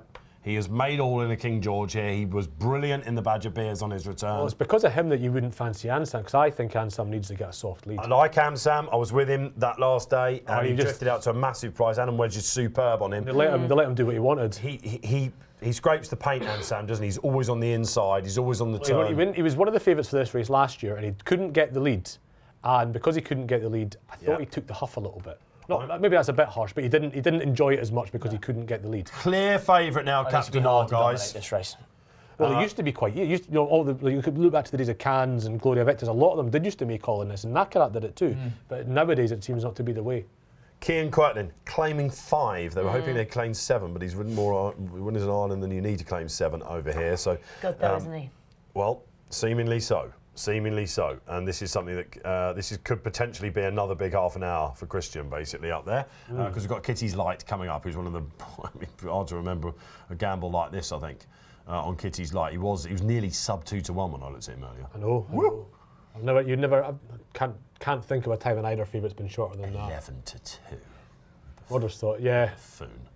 Right. I laugh at him, but there was something in this race he got very right with Rodders. And I forget He what likes it was. Jackamar in this, guys. Yeah. Milton Harris and Gav Sheehan. An ungenuine horse He's that a can't course jump winner in. again. Good luck. So this is extremely valuable. It's 80 odd grand to the winner. That is 80 in itself. Is this worth more than the More ultimate? valuable. I don't know if it's worth more than the I think it might be, I think it could be. There's quite a few races. Tell me a this horse that's week. entered in both, and then I'll look them up. Alright. Our power probably Right, is. they're off, Yeah. so you know All right, off we Bryony's go. done We'll what leave we that one thought with she'd Keith. do and get Off we thrown go on. then. Yeah, now she's on the outside, She is. Bryony here, because that means Adam Wedge has She got what he often wants. does that though with him. It is worth more than the Ultima. Yeah. Is it? 150 grand, the Ultima's 125. There you go. All right, so this is worth more than the. I know, but you opening wouldn't think handicap in it. Cheltenham Is this Festival. Ansam And that's why at Nichols the is so good at winning prominent as well, with championships. the noseband on? St Calvados right out the back, Bob Harry Hope, no Cobden. hope. This is a horse that's running King George's, of course, St Calvados, when previously trained by Harry Whittington, didn't get home, has been far too keen in his races, and he looks like he's resenting Harry Cobden on his back at the minute, because he's about 30 lengths off. Yeah, St Calvados. Ansam leads Frodon then, Bob Hope or No Hope. who came back to form last time. This is a step up in grade for him, but lots in his, going preferences that he'll like about this race. In Rillo, my God, how frustrating. Well, this is the one day he's been forgotten about. And Rillo tends to get massively overbacked all the time. He This does. is the first time he's been forgotten about, and it'll be the day he wins, no doubt. Yeah, he's got lots of letters in his form figures, hasn't he? Lots I of backed him P's in the and Badger F's. Beers, and he fell when he was going all right. Yeah, he was going all right. Still most of a circuit to go, but he was going fine. You put up the outsider of the lot, Posty. Yeah. This will be peak career moment for you. I've had other moments like this. I don't know if you have. He shouldn't be dragging this field. I don't know if you have. You somehow flew to Welsh Grand National. No, the horse of Peterson's that won up at Newcastle one day, that was a big price. Was it now? Yeah. What price was it? What was the biggest price winner you rode? That's a good question, isn't it? Oh, well, I rode. Yeah. No, to win, obviously. Not the everydays. No. All right, okay, hang on a minute. I'm looking for our power, and I'm going to midfield. He's right upside Captain Orr. Now, very cleverly. Captain Ord. My worry about Captain Orr at Ascot last week, Keith, was that he might get too far behind, and they very cleverly sat him in 4th or 5th. Yeah, they did. It was, 'Cause he's a horse that does like to weave his way through, isn't Got he? in tight there as well. But yeah, no, he looked like he was the strongest he's ever looked as a steer at 3 miles as well last week, I thought. He was the He slotted back a little bit, though. He was the one handy that in shot this Bandy's earlier in the mother race. for us in this race last year, wasn't he? Because he beat So he's a Kitties. very We thought he was strong going to go and win that Kitties. And Brian Hughes came there cruising on the outside, only for Captain Orr to go and do it. Anyway, all right, Frodon then, only in 4th. And I mean, has he gone a right gallop and then slowed it? Looks like, I think it's more or less, yeah. Captain Orr, if you're on him, he's in a beautiful position, guys. Clondalk Castle, 2021 It's in a winner. beautiful position. Brass Act, he's out the back. I think it's a lovely position for Captain Orr. Wedges had to work hard for He has. 3 furlongs, and now he's getting to do what he likes. And Ansam, it's just Cool Cody, isn't it? This is It's what the new I Cool was Cody. exactly thinking. This is what Cool Cody does. Yeah, he's brilliant around Cheltenham, and Cool Cody, of course. Where was it here that he won? Cool Cody, I can't I'm remember. backing him each way for the plate, by the way. Oh, Cool Cody? Yeah, he's 40 to 1. Blimey. He's been getting lined up for it again. Well, Jacomar is at the back now. That means St Calvados has managed to win. started to get on the move. Killer Managed to Clown win. at the back. He's managed to win a grade 2 Phlegmatic's and like was lower than last mid-div, year. but Where's looks all right. Where's Phlegmatic? This Like is the lucky mid-div, 15. really. See there with the... I mean, if this comes off. I mean, it's bold. I mean, he's only, what, 3 lengths off Captain Ord, who apparently is in the best position in the world. I love Captain Orr's position. Don't you, Posty? I think he is in a good position. I mean, I think they've gone strong early now. I accept Yeah, I what Keith do. is saying, that maybe Wedgie has settled it down a little bit, but I feel like it was a real strong gallop down the back straight early doors. If Bryony Frost's letting you get on with it on Yeah. Frodon, then you've probably gone quite hard. All right, so we're going a little bit quiet because we're very concentrated here because These are great fences to watch them jump in. Brilliant. trying to work out basically as they go on the far side then whether Adam Wedge is tightened going a into bit that, too quick. Sam. Yeah, he was just a little bit. Now St Calvados is on the move slightly, looking for Wide. others that are sensing a little bit of blood. Cocked his jaw a bit, hasn't he? Our power continues to catch my. Yeah, he is. He's I think Harry's just letting him get on with it now, isn't he? He's got to, isn't he? So this is. We will see a very, very good finish in this race. That's one thing I'm sure of. What's that at the back? Jackomar's at the back with Black Jerry. He hasn't really gone at the moment. Phlegmatic's just creeping forward a little He bit. is, yeah. Oh, creepy, Nat Right Green. alongside Captain Ord now. Yes, he He's is. ended up down the inner now, Captain. He as has. well. Jack Yeah. Tudor's taken him to the inside. Killer Kane is following him, along with Killer Clown. That's nice and easy. Killer Clown hit one up the side did, there, yeah. but he's seemed to have gotten an even keel quite quickly. Yeah. So here's what happens now. What does Wedge do here? So he's ridden him into this one to try and he's maybe seen a stride. Again, a little bit. He's got his own way of jumping, hasn't he? Captain Phlegmatic Orr is wasn't great going there. really well. Calvados is going well as well. Condor Castle doesn't look like he's enjoying himself. Mr. Kempton he's is not spat it really out, turned hasn't he? up. I think he has a bit. On the far side, this 6 out then? Yeah, 2 more in the back, I think. Yeah, okay, that famous fourth last place. Wedge has gone for it, hasn't he? Wedge, yeah, he's pressing it. Frodon's going all right, isn't he? There's only one way he wins from Yeah. here, and that's by giving them a He's slip. absolutely trying to take them out of the comfort zone now then, jumped Adam. so well. They He mixed is, up and he's ground, cruising they into it. Yeah, he must be sure. Right, split And up. Rillo's there. St Calvados keeps catching my eye. Our Power is there last year's third. Captain Every Orr's time still there. Phlegmatic jumps, he makes Captain up Orr ground. now looks like he's feeling the pinch of last absolutely weekend, guys. swinging. Cat is Phlegmatic. Oh, Natalie Green, could it possibly be? Hope so. Harry Skelton then, very keen not to get to the front too soon on this chap, and at the moment he's got 2 lengths to make up on Ansam. So impressive at the course last time out on softer ground. Bob Hope, no hope, filling his lungs again. Our Power now coming as he left it too late. Killer Kane is there, Frodon just up and down on the spot, and then Captain Rillo. Ord's bombed out. He's gone. Yeah, Captain Orr's gone. All right, so 3 out. look at Phlegmatic. This is madness. 3 out then. Up it goes, and he takes the lead. Ansam made a Phlegmatic mistake. into the front then. Stan's made a I'm mistake. trying to That see might be what's the end of coming. him. Maybe What's our up or power no? could be Come the on, one. stay there, Frodo's still Phlegmatic. wide. Bob hope or no hope. Frodon's Our power's a danger. He'll I'll finish tell you, all of a well. sudden we're cheering home Phlegmatic here. Over he Come goes. on, Oh no, he was in Phlegmatic! close there. Our power's the danger.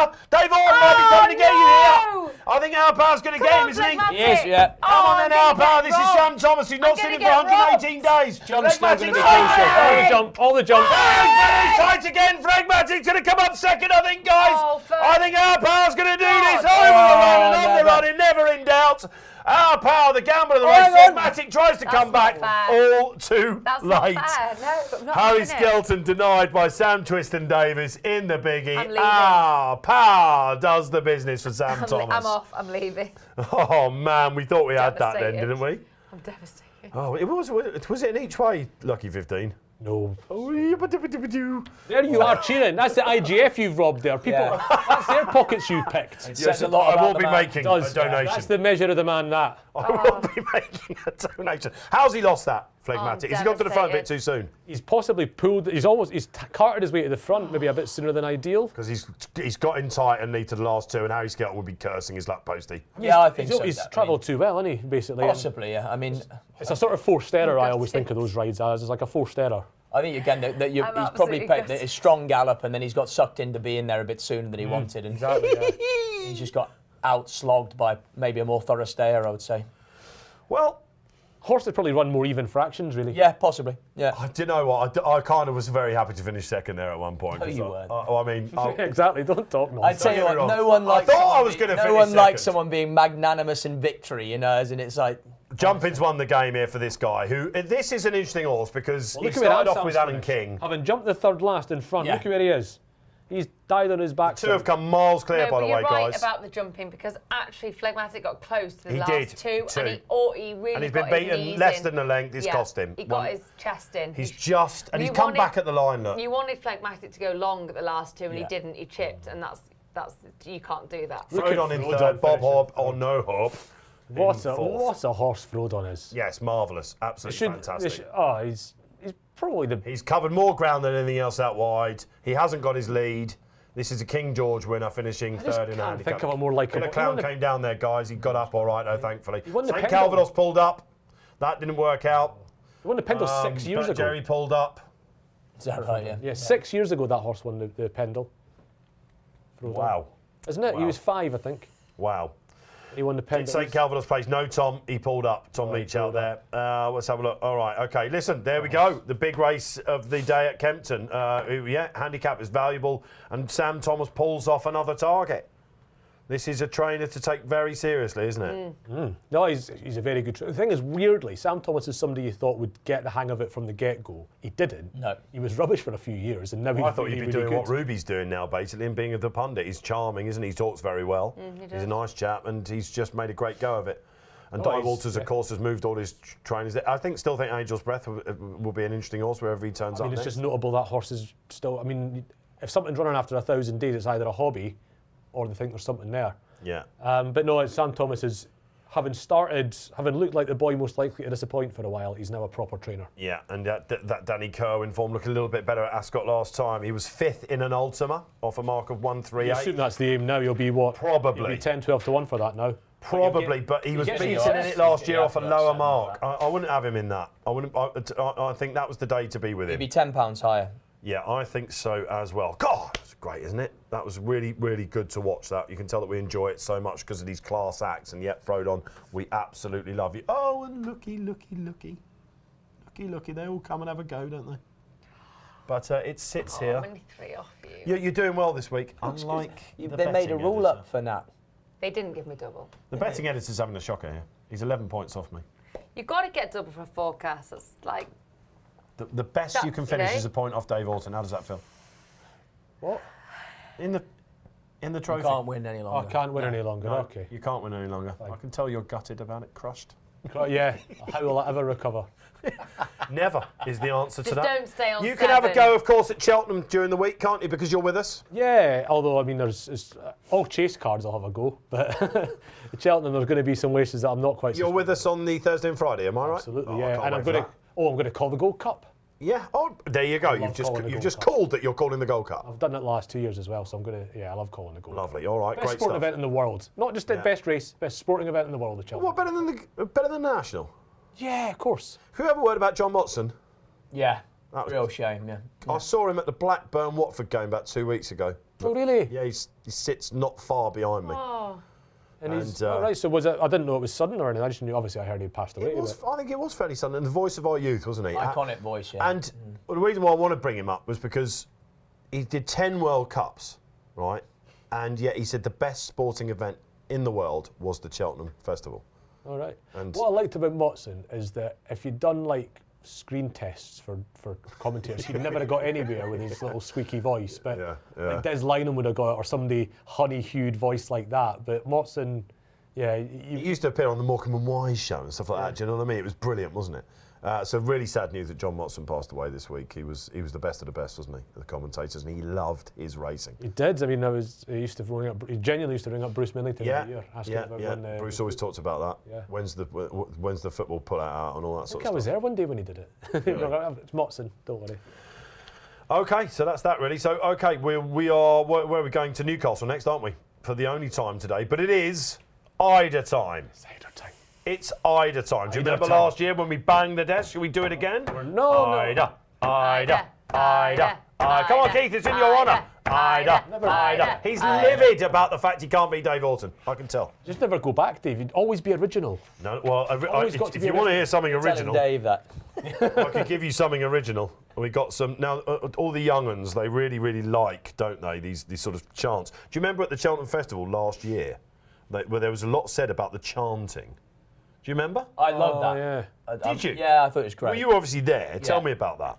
What you mean in the best mate enclosure at the end of I think it was on the Gold Cup day, wasn't it? They were all in there, and it was like a sort of football atmosphere. I thought it was great.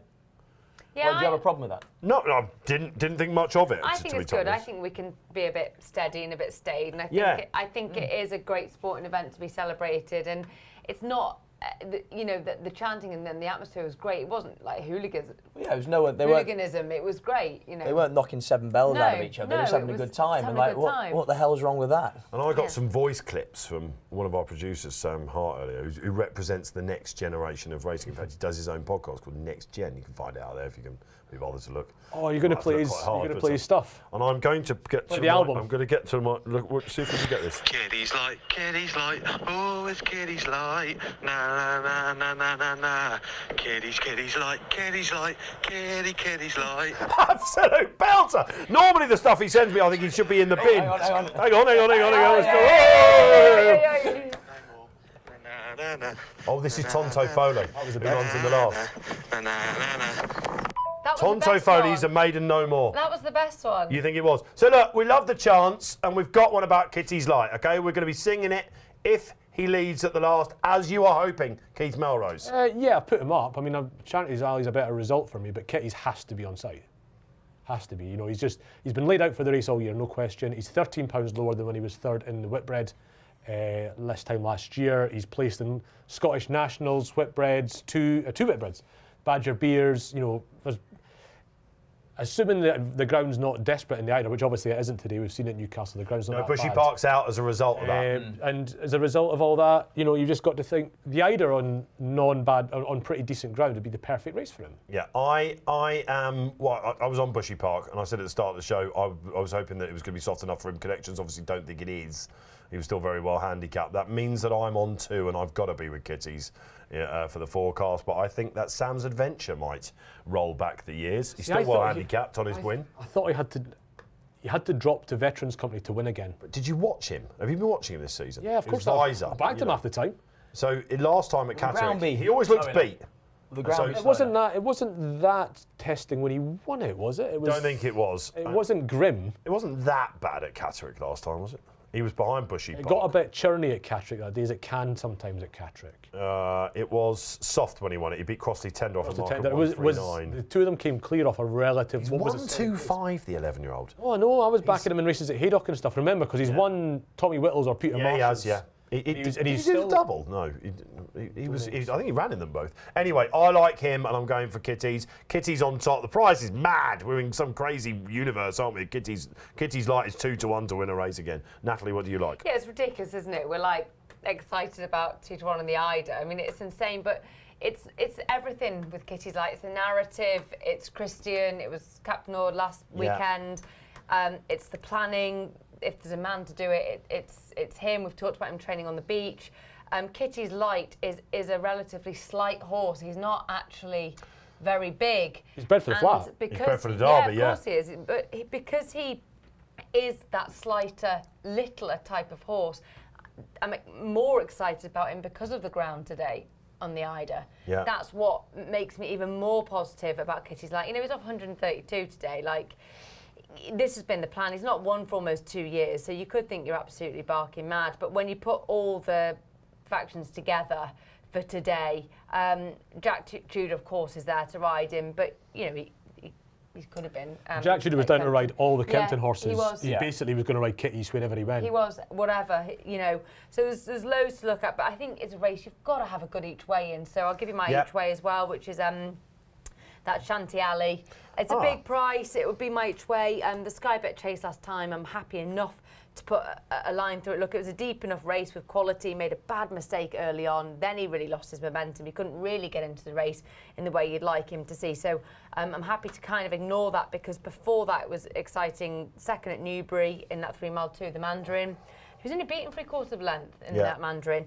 Weatherby was second in a 3 mile chase. That was a pretty good performance. And he's £4 below a career high mark. So my each way will be Shanty Alley, but I'll have to go with the fairy tale and hope and pray that this studio literally erupts because Kitties Light wins. It's going to erupt, isn't it? I'm going to row in behind the Shanty Alley thing. You know, I've said he's probably my best result in the race, and it's sort of just, I think he shaped best in the Mandarin. He went for home a little bit sooner than ideal and just got collared up. He traded even money on the Betfair exchange, and he wore the first at Doncaster.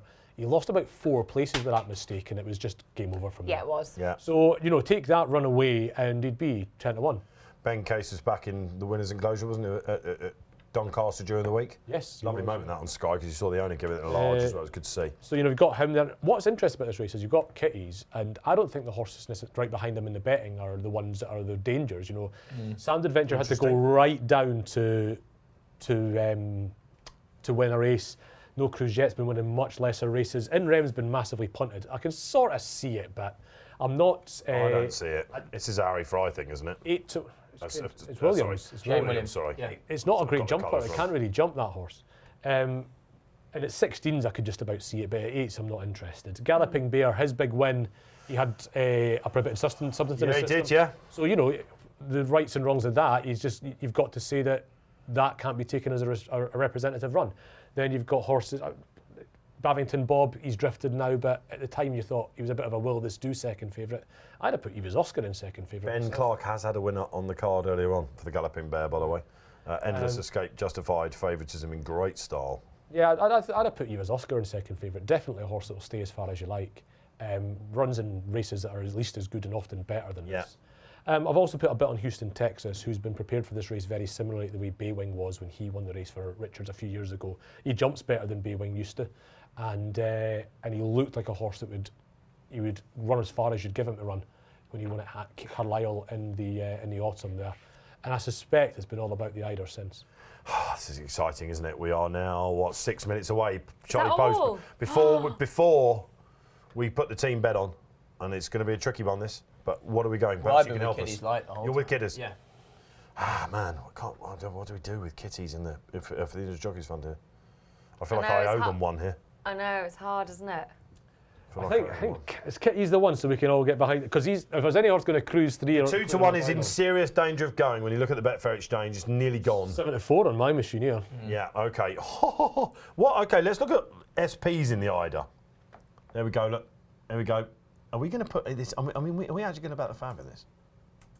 I mean, we've struggled to agree on an alternative unless you go with Shanty Alley for Nat and myself. But you're not got consensus. Phlegmatic was a great shout. Let's go Shanty Alley then, shall we? How many places are we getting? And he is a consistent horse, isn't he? So It's 25-1 now. Yeah, I think that's a good should one. we have £5 each way? 5 each way on Shanty Alley.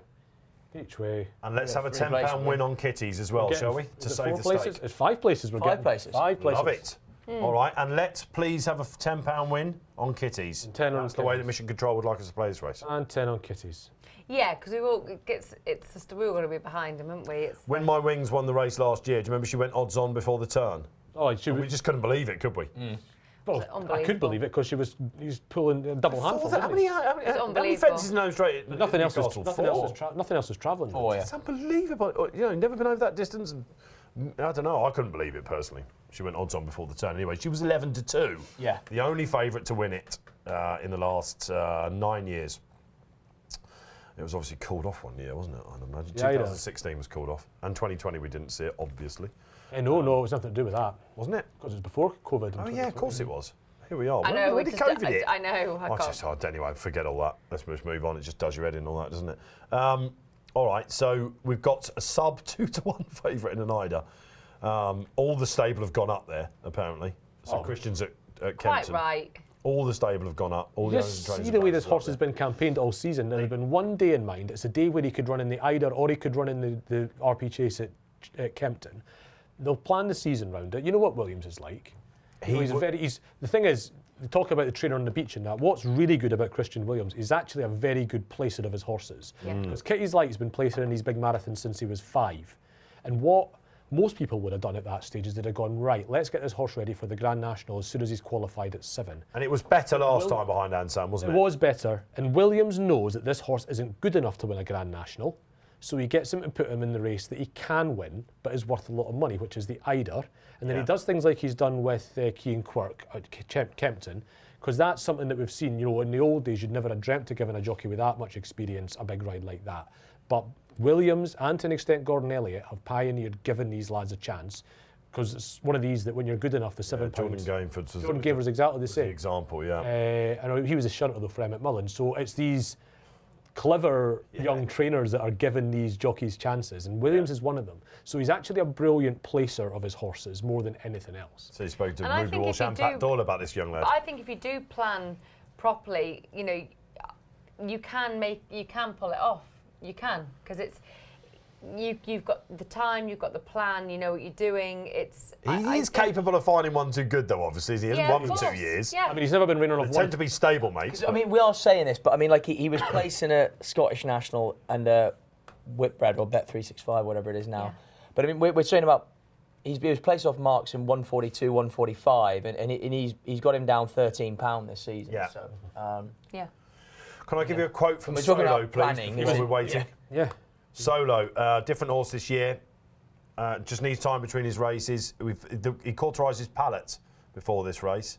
Right. And the breathing has been the thing that stopped him from being the world beater, apparently. That's what we're on. Now, I'm not a veterinarian by any means, but isn't cauterised palate the sort of milder Oh, it's a strain piece of cake. Yeah, It's like laser it. It's not a proper wind up almost.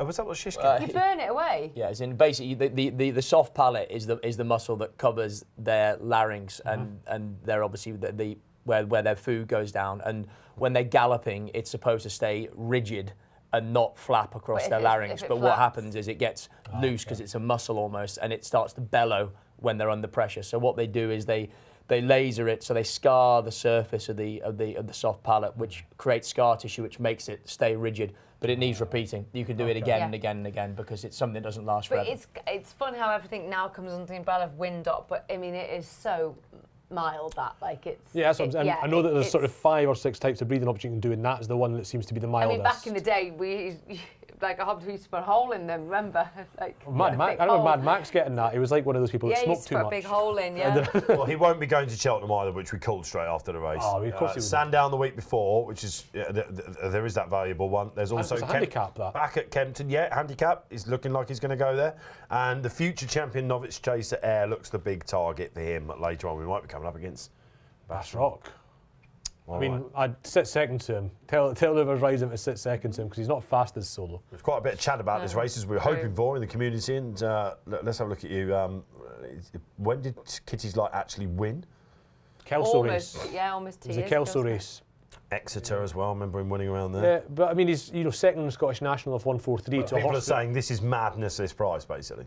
But is it though? I mean, he's a stone lower nearly than when he's been placed in top class handicaps last year. I think 7-4 is the wrong price because he's either an even money shot. Yeah. Wow. Or he's a 10-1 chance. He's one of those. It's.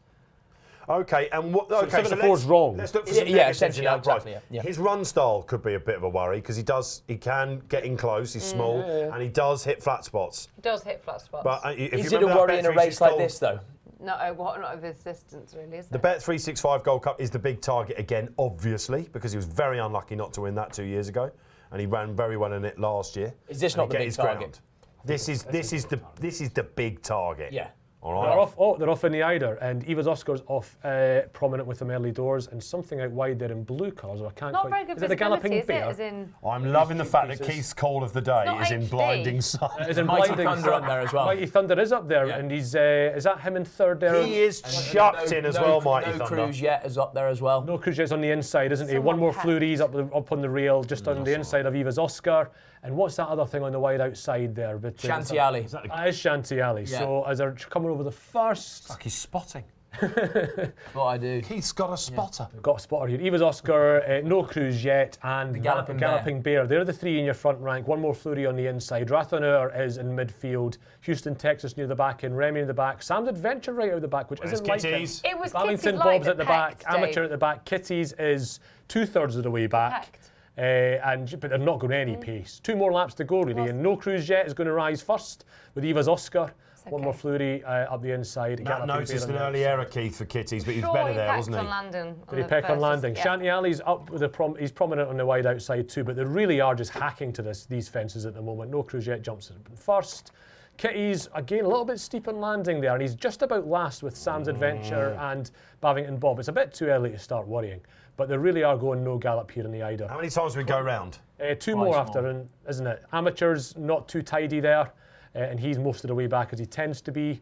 The Galloping Bear, the Mighty Thunder's that's that horse in midfield. He's got very similar colours to the Galloping Bear, but the Galloping Bear's got the big old white cheap pieces on, the old paint rollers. The one that the Exchange likes him running is Houston, Texas so far. He's come in for money. He's midfield, having been in the rear early, and he normally is a horse that's held up, so he's more prominent than you would have expected. So I expect that explains why he's been popular in the early Betfair exchanges. In Rem was in tight at that last fence on that circuit, and that tends to be his way. He's not the best of jumpers. I think he's when was it at Exeter, which is a bit of a soft jumping test. Newcastle's a much stronger jumping test than Exeter. So yes, 2 more circuits to go, just less than in the Eider, and Eva's Oscar's leading with No Cruise Yet. So that's top weight and your bottom weight, I believe, on your card. Eva's Oscar, who runs in some of the very best handicaps, and No Cruise Yet, who started the season in Class 5s. So a bit of a clash in their styles here. They're getting waved round this fence. I can see the checkered flag. Yeah.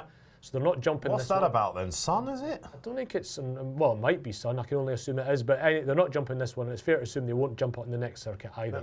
I'll find out. Well, 26 why you're calling that why that might 26 be the fences case. becomes 24 in the Eider because they're not going to jump that in the 2 circuits they pass it. You'd like to think Mission Control were listening to this. You'd hope so, wouldn't you? You would like to think so. No Cruise Yet, clear lead by a neck, I'd say, in front of Eva's Oscar. One more Fleury is sort of staying prominent by dint of him being up the inside, really. I don't think they really want to be in the leader with him, but he's just sitting off the 2 that are there. And everything else is in the position it roughly was before. Amateur's been taken a little bit wide. Babington Bob is clear last now. And Kitty's Light and Sam's Adventure and Amateur are whipping up the main body of the field. Low sun. It's low sun. It is low sun. Seymour Sun in the back straight here. They've all jumped that clearly. Amateur was a bit sketchy. Babington Bob not that fluent either, but nothing really to worry about there. And as they come to the next, it's going to be No Cruise Yet up in front of Eva's Oscar. We'll see how they all jump. Oh, Maybe Kitty again. He's was got to keep it? this up for 2 laps. I've honestly, he just got that style of jumping. He kind of has comes a up bit, with his hasn't he? head And and then he he struggles to get his shoulders up and out. It looks And he's fiddly. only little. Oh, he's doing it again. Yeah, he's definitely is getting into Yeah. the roots of these fences. This is what he does. Kitty's Light. So yeah, we've got as same as besides Kitty's sketchy jumping and a couple from those in rear as well. He's not the only one who's not jumping the best. No real change so far in the Eider. No Cruise Yet. They're Jonathan England's. Does he know they're going 4 miles? It's he's started to let the horse find the rhythm and start pinging them. Sam's Adventure not too tidy there at the back of the field, and nor Babington Bob I wouldn't have said, and those 2 are right at the back at this stage. But the order stays much as it was before. No Cruise Yet, coming to the last in the back straight, comes up nicely there to be fair. Yeah. And they've all come across that one cleanly. Sam's Adventure gets a wee shake of the reins going away from it, as does Kitty's Light. But the way those two have been jumping, not terribly surprised to note that. So they've got a circuit and a half to go in the Eider. They are about, what, halfway? 18 furlongs left. So bit more than halfway to go in the No Eider. Cruise Yet taking it up. Yeah, and I can't believe he's gone off second favourite in the end, No Cruise Yet, 11-2. For the Englands. Yeah, he's... You had Quanto, whatever it's called, Canondo. Dovecote, yeah. Quanto Queto. That's another one of yours, isn't it? It was actually named after who went on honeymoon. Is that right? Oh, right, okay. Okay. So, Out class last week, wasn't it? Sam's Adventure I'd was... say prep race for the ultimate. Sam's Adventure was fiddly again there. So No Cruise Yet, definitely clear leader now. And Kitty's Light again fiddly. Amateurs jumped a couple well, and as a result has jumped his way up into about second now. It's very unlike Amateur this, who you would expect is going for the West Wales National in a few weeks. But Where's Shanty Ali? Because that's the bet for the Ali Indy is Jockeys Fund. he's wide in midfield now. He fiddled that one a little bit, but he was nowhere near as bad as in Rem, who really got into the Kitty roots was of it. better at that.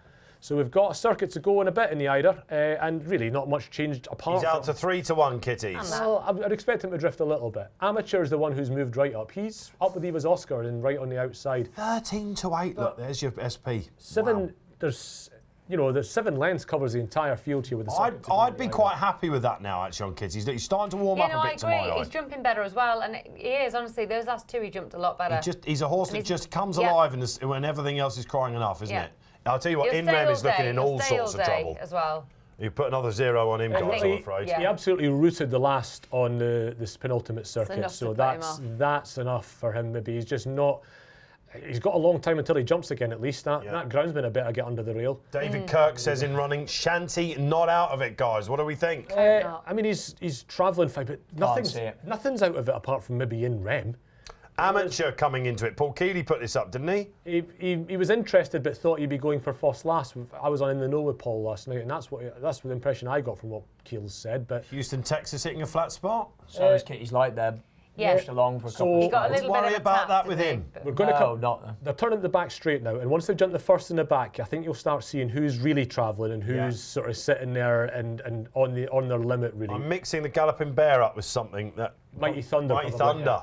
He's Mighty on the Thunder's outside. widest of all. He's the first time he's travelled last year in Edinburgh National and then died on his backside again. So sixth in line here, Shanty Ali's moved right up again in. No Cruise Yet jumps it in front. Amateur pecks on landing. Eva's Oscar still tanks there. Kitty's Light makes a bit of ground on Sufferance, and Rem struggling. One more Fleury's dropped right away. But really, you're starting to see a few stragglers go. Sam's on, Adventure Kitties, being that's one. better. No That's Good Cruise, jump from Kitties. no Cruise Yet hit that one for the first time. Amateur hits the lead. That's first time he'll have led before 2 out in any race. Connor that I can Bryce. think of. Go on, They're all Kitty. coming up here. Oh, Sam's Adventure's whack won that one. I think that's him finished. Babington Bob's not gone a yard, and then Rem's beat. Kitty's is not going very well at all. Houston, Texas is behind the bridle a little bit, but still hanging on.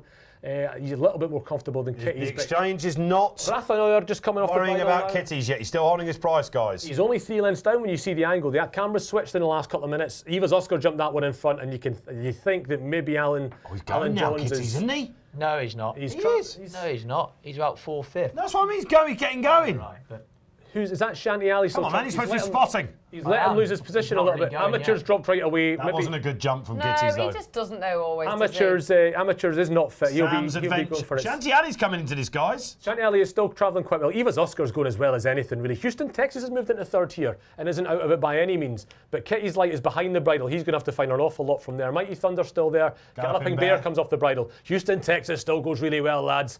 Eva's Oscar, though, is going better than anything, and he's in the front. 4 to jump here in the Eider, and it's No Cruise Yet still in front from Eva's Oscar. Come on. And they've both come up well there. Houston, Texas wore that. That might be the end of him. Kitty Cam, Kitty's guys. gotta- He's gotta coming. br- he's gotta Mighty pick up the Thunder pieces. is coming. Mighty Thunder staying on. Does this horse breathe now? Finally. Can't remember how to breathe. No Cruise Yet still in front, and fence they've has not gone posed past a him. problem yet, Dave. Yeah. Yeah, they could. Galloping Bear jumped at the He's first. hardly jumped a fence here, Kitty's Light. Now he No, pulls he's him not. out. He's still. Come on, finding now. Kitties. He's finding now. This is it. He's Who's to jump finding. there? Long time to go. Come on. He's finding, to especially jump in now. Come Newcastle. on, sweetie. Come on, Oh, Kitties. he's That was a jumping. great Come on, jump. Kitties. Come on, Galloping Kitties. Bear starts Come finding on now, over but the top, Kitties Kitties. is coming. He's got it. He's won it, Kitties. Come you on, know. Kitties. Jumped the last and he's won it, Kitties. Galloping Bear in front. Kitties Come on, is there. Kitties. Come on, lad. Yes! He's won it. We're in doubt. Unbelievable scenes for the first time here this afternoon on Race Live. Yes! Yes, Kitty's Light lands one of the gambles of the decade, doesn't he? Mighty Thunder is lost his breathing again. I think Evers Oscar got placed. Rathanur might have got your 5th. Absolute. Second was a Galloping Bear. Third was third Sam England's. Galloping Bear second. Kitty's Light, Kitty's Light. Oh, Kitty's Light, Kitty's Light, Kitty's Light. Oh, Kitty's Light. Absolutely fantastic stuff. That's why when you get loving when you get a horse handicapped for a race, you make sure they can't get beat, because he didn't run his best race there, and he's fallen in because he's so well handicapped. Here they are from 3 out. Evers Oscar jumps in front with no cruise yet. Galloping Bear. Mighty Thunder's still there, but he has died on his backside. He is not. His breathing's just totally chronic these days. Kitty's Light staying on here. Houston, Texas made that mistake 4 out. That was the end of him. Rathanur's plodded on. Quite a good run from him, because he just seems to love the mud. And he's run well in this race here. No cruise yet. Looks like he's finished 3rd. And so, yeah, Kitty's Light here. The turbo just kicks in a little bit. He's not run his best race. He's jumped like a tube. And yet he's come through and won this race quite handily in the end. 3rd, no cruise yet. 4th, Evers Oscar. 5th was Rathanur, was it? Or was 5th? Was he? That was Kill's, another Kill's suggestion. So second Galloping Bear, 3rd no cruise jet, 3rd Evers, 5th Rathanur, 5th, and 6th. Mighty Thunder didn't get home. Mighty Thunder, he did not. Well, he gets home because he won a Scottish It's National. fair to say that the connections are enjoying that one. Now, a lot of you out there in the chat, or some of you out there in chat, are moaning about the campaigning of this horse. Right, now, this is not what you think it is, guys. This is a horse that has run quite a lot during the winter. On when you know your horses, he doesn't really go on deep, soft ground at all. All right, he doesn't go on certain tracks. He never really comes good. I'm going to stop you there. Folk that know horses, listen, this horse has been laid out all season. Of course he has. Laid out. Of course he has. But you cannot tell me, right, that he has been saddle guys, trying by the way. races. Just take on board how far back the saddle. He's been running in races he can't win. He's very lucky there. The saddle has completely gone. Look at that. Well, Jack's just basically hanging on Well, he's riding his arse. Yeah. But that was an unbelievably good ride. I mean, because you're all going on about Kitty's Light. Kitty's Light is not a natural chaser. He doesn't jump. Jumper. But if you keep watching back, what Jack Tudor does unbelievably is every time he makes a mistake, as soon as he lands, he's straight in behind him, getting him back up in front of the bridle, getting him going again. A top-class ride. Well, a little bit of very good, not very well handicapped horse, but a very good ride. But again, anyone bit of profit there for your jockeys. Without being rude, you got to. If you know your horses, you know that horse has been set up, and you're just waiting for the day. Yeah, but listen, he just running in races, he cannot win. There's a lot of comment. The old Hennessy can't win it. Yes. Talking. He's not got the profile to win an old Hennessy. But they're the races he runs into the handicap. Of course he does, because he gets down. It's the way to play the handicapping system. As in, it's a sport with. We're not talking about a Ronan McNally thing here, it's nothing like it. It is drawing that distinction, drawing that parallel is wrong. I mean, it is a sport where to win you have to lose.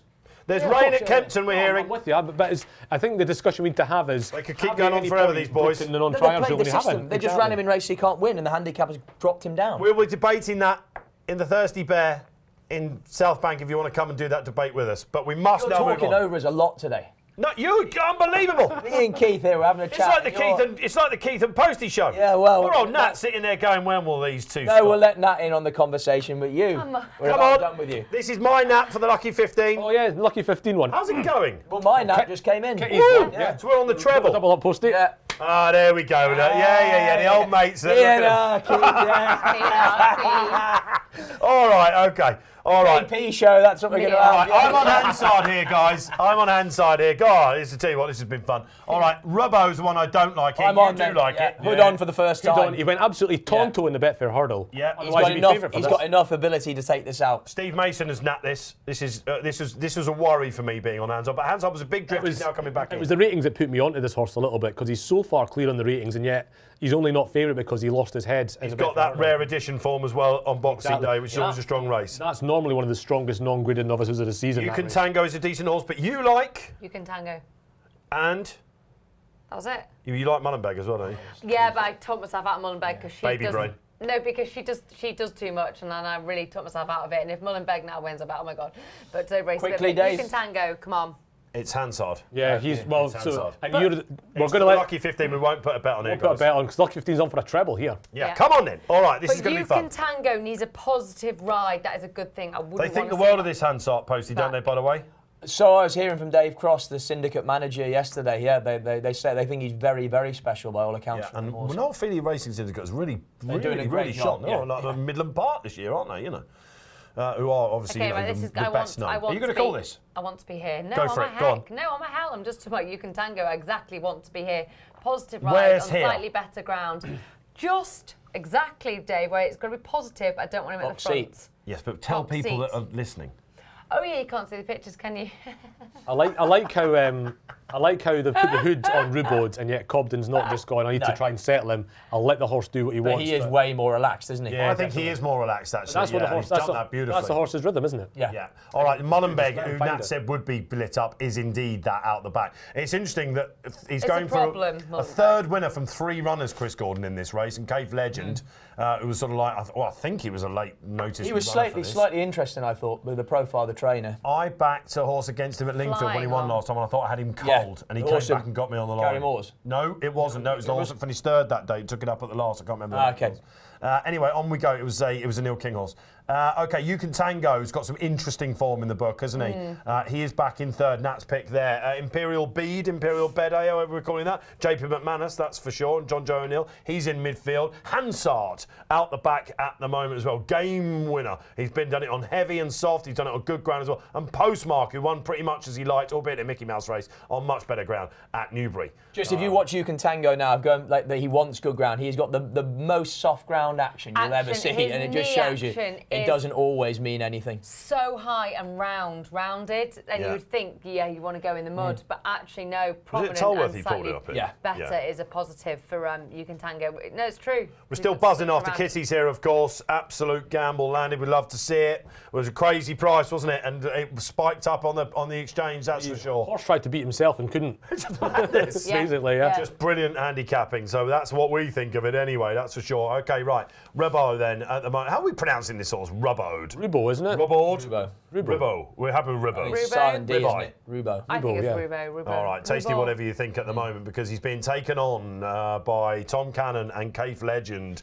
Chris Gordon, this has been his race, isn't it? He A couple of reached for people, that a little bit. Keels and I think Ross as well last night, and the know had a nice word for this Keith Legend. You know, Chris Gordon is Yeah. a trainer who goes under the radar, but Oh, he's really hot Oh, as he's well, isn't he? flying along, isn't Absolutely he? flying. We had him what a shout last week, and he had one runner at Win Kansas, 9-1 shot. He won. The good thing that he told us in the week at Market Racing, Flying. won. You know, Hansard keen at the moment, guys. Almost A little like bit Jamie, keen, isn't he? Jamie Moore's having to take him back off heels the whole time. Again, I don't think And Harry then got Cobden's that- gone that quick here. He's he's pecked as well, Hansard. Yeah. Well, Hansard, because he was not looking, like you said, he was so blooming keen, he wasn't concentrating, then got in that close, it to step over both his that. runs so far for Gary Moore is improved by race post races by £10 each time. Will we see that sort of Cave improvement Legend off needed the here? bridle. I'll tell you what, Postmark's an interesting horse, you know. He's a decent horse on the flat. He could have run in the Adonis, this chap. And here he is in the Dovecote. Cave Legend's Have on won the this Gone. race. Cave He's Legend's gone. gone. Yeah. Cave Legend checks out then. But That I Lingfield need to race. keep Mullenbeg going is now. coming. I need to keep going on You Can Tango because it's got to be there just I'm slightly happy with behind in Hansard, to be second. honest. Postmark off the bridle, Imperio Bede coming off the bridle as well. Cobden still got it. Now all of a sudden he's asking Hansard, what will he find? You Can Tango pulls wide then. At the moment you think the Robbo's got to be short price favourite if he pings this up. Go on, And he Aiden. goes, he jumps in really nicely, unlike Hansard. Oh my God, look Mullenbeg. at Mullenbeg. Mullenbeg. Aye, aye. Aye, aye. This is going to be the result you didn't want to Oh. happen, Natalie Green. She honestly, on, Harry. in the office, she was going mad about Go on, Mullenbeg. Harry. She changed Bring her it. mind. You Can Tango third. Oh, he jumped she's it well. pinged in Mullenbeg. But it looks like on, Rowan Harry. saved a little bit. Oh, it's Harry Cobden. on, Harry. Irresistible, isn't he? Look at Poste Go on, Harry. in life. Mullenbeg. Oh, go on, Harry. Mitchell Bastian, not Hold quite. on, Harry. Hold on. Jonathan Yes. Berg, I should say. And Robbo makes pretty much all. Put Kitty's light up in the Eider, did you? Otherwise, I'd take that trophy out. I think I might have done. He did. You're He did. joking. I think You I might have done.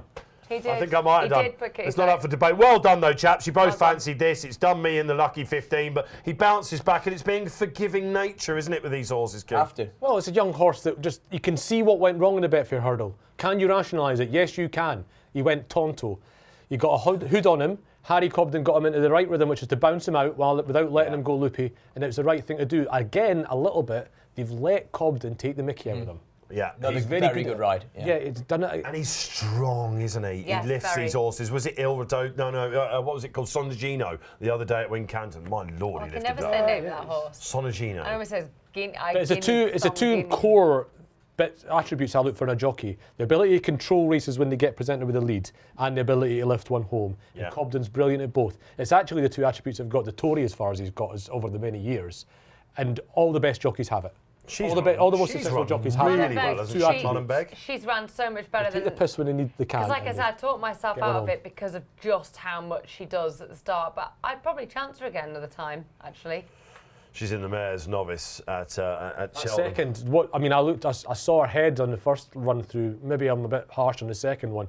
It's maybe relative to the winner, because the winner really puts his head down. No entry at She wouldn't Cheltenham, get in the of course. county hurdle or something, Mullenbeg. 1-2-1. Well, she's not entered. Well, she'll get. She's not in it. She's not in it. She's not entered. Not in it. She'd love the strong pace, tempo, Pace. and that. You know. Well, Love it. they might run her in the entry race. Yes, because She needs to did she run in the bumper there at Aintree? She might have done. She was that kind of calibre in the bumper, wasn't she? Anyway, You Can Tango gives the form some substance in third. He's back on track, but they couldn't live with Paul Nicholls. It's been pretty much Nicholls' day, isn't it? Again at Kempton, although the highlight, of course, was Our Power and Sam Thomas. The real highlight of the day. Na na na na na na na na na. Kitty's light. Kitty's light. Absolutely superb. You were told. Now, the most important result of the day, of course, is coming up now on the screen. Bar, drum roll, please. Oh, you... It's obviously a joke, isn't it? It's obviously a joke. Keith Melrose on 17. Dave Orton somehow demoted to third. That's so funny. And Natalie it. Green and Charlie Poste. Well done, you two. Take the cup. Perfect. Enjoy it. Take it well. to the pub. That means all the rounds are on Yes. you. Keith, it's been a pleasure having you back. Yeah, I'll be Always is. I'll see you at Cheltenham. Yeah, we got you on Stayers There you Hurdle Day. go. I hope your train is before that, man. My train's on the Wednesday, 24 hours before the Truly race. you are.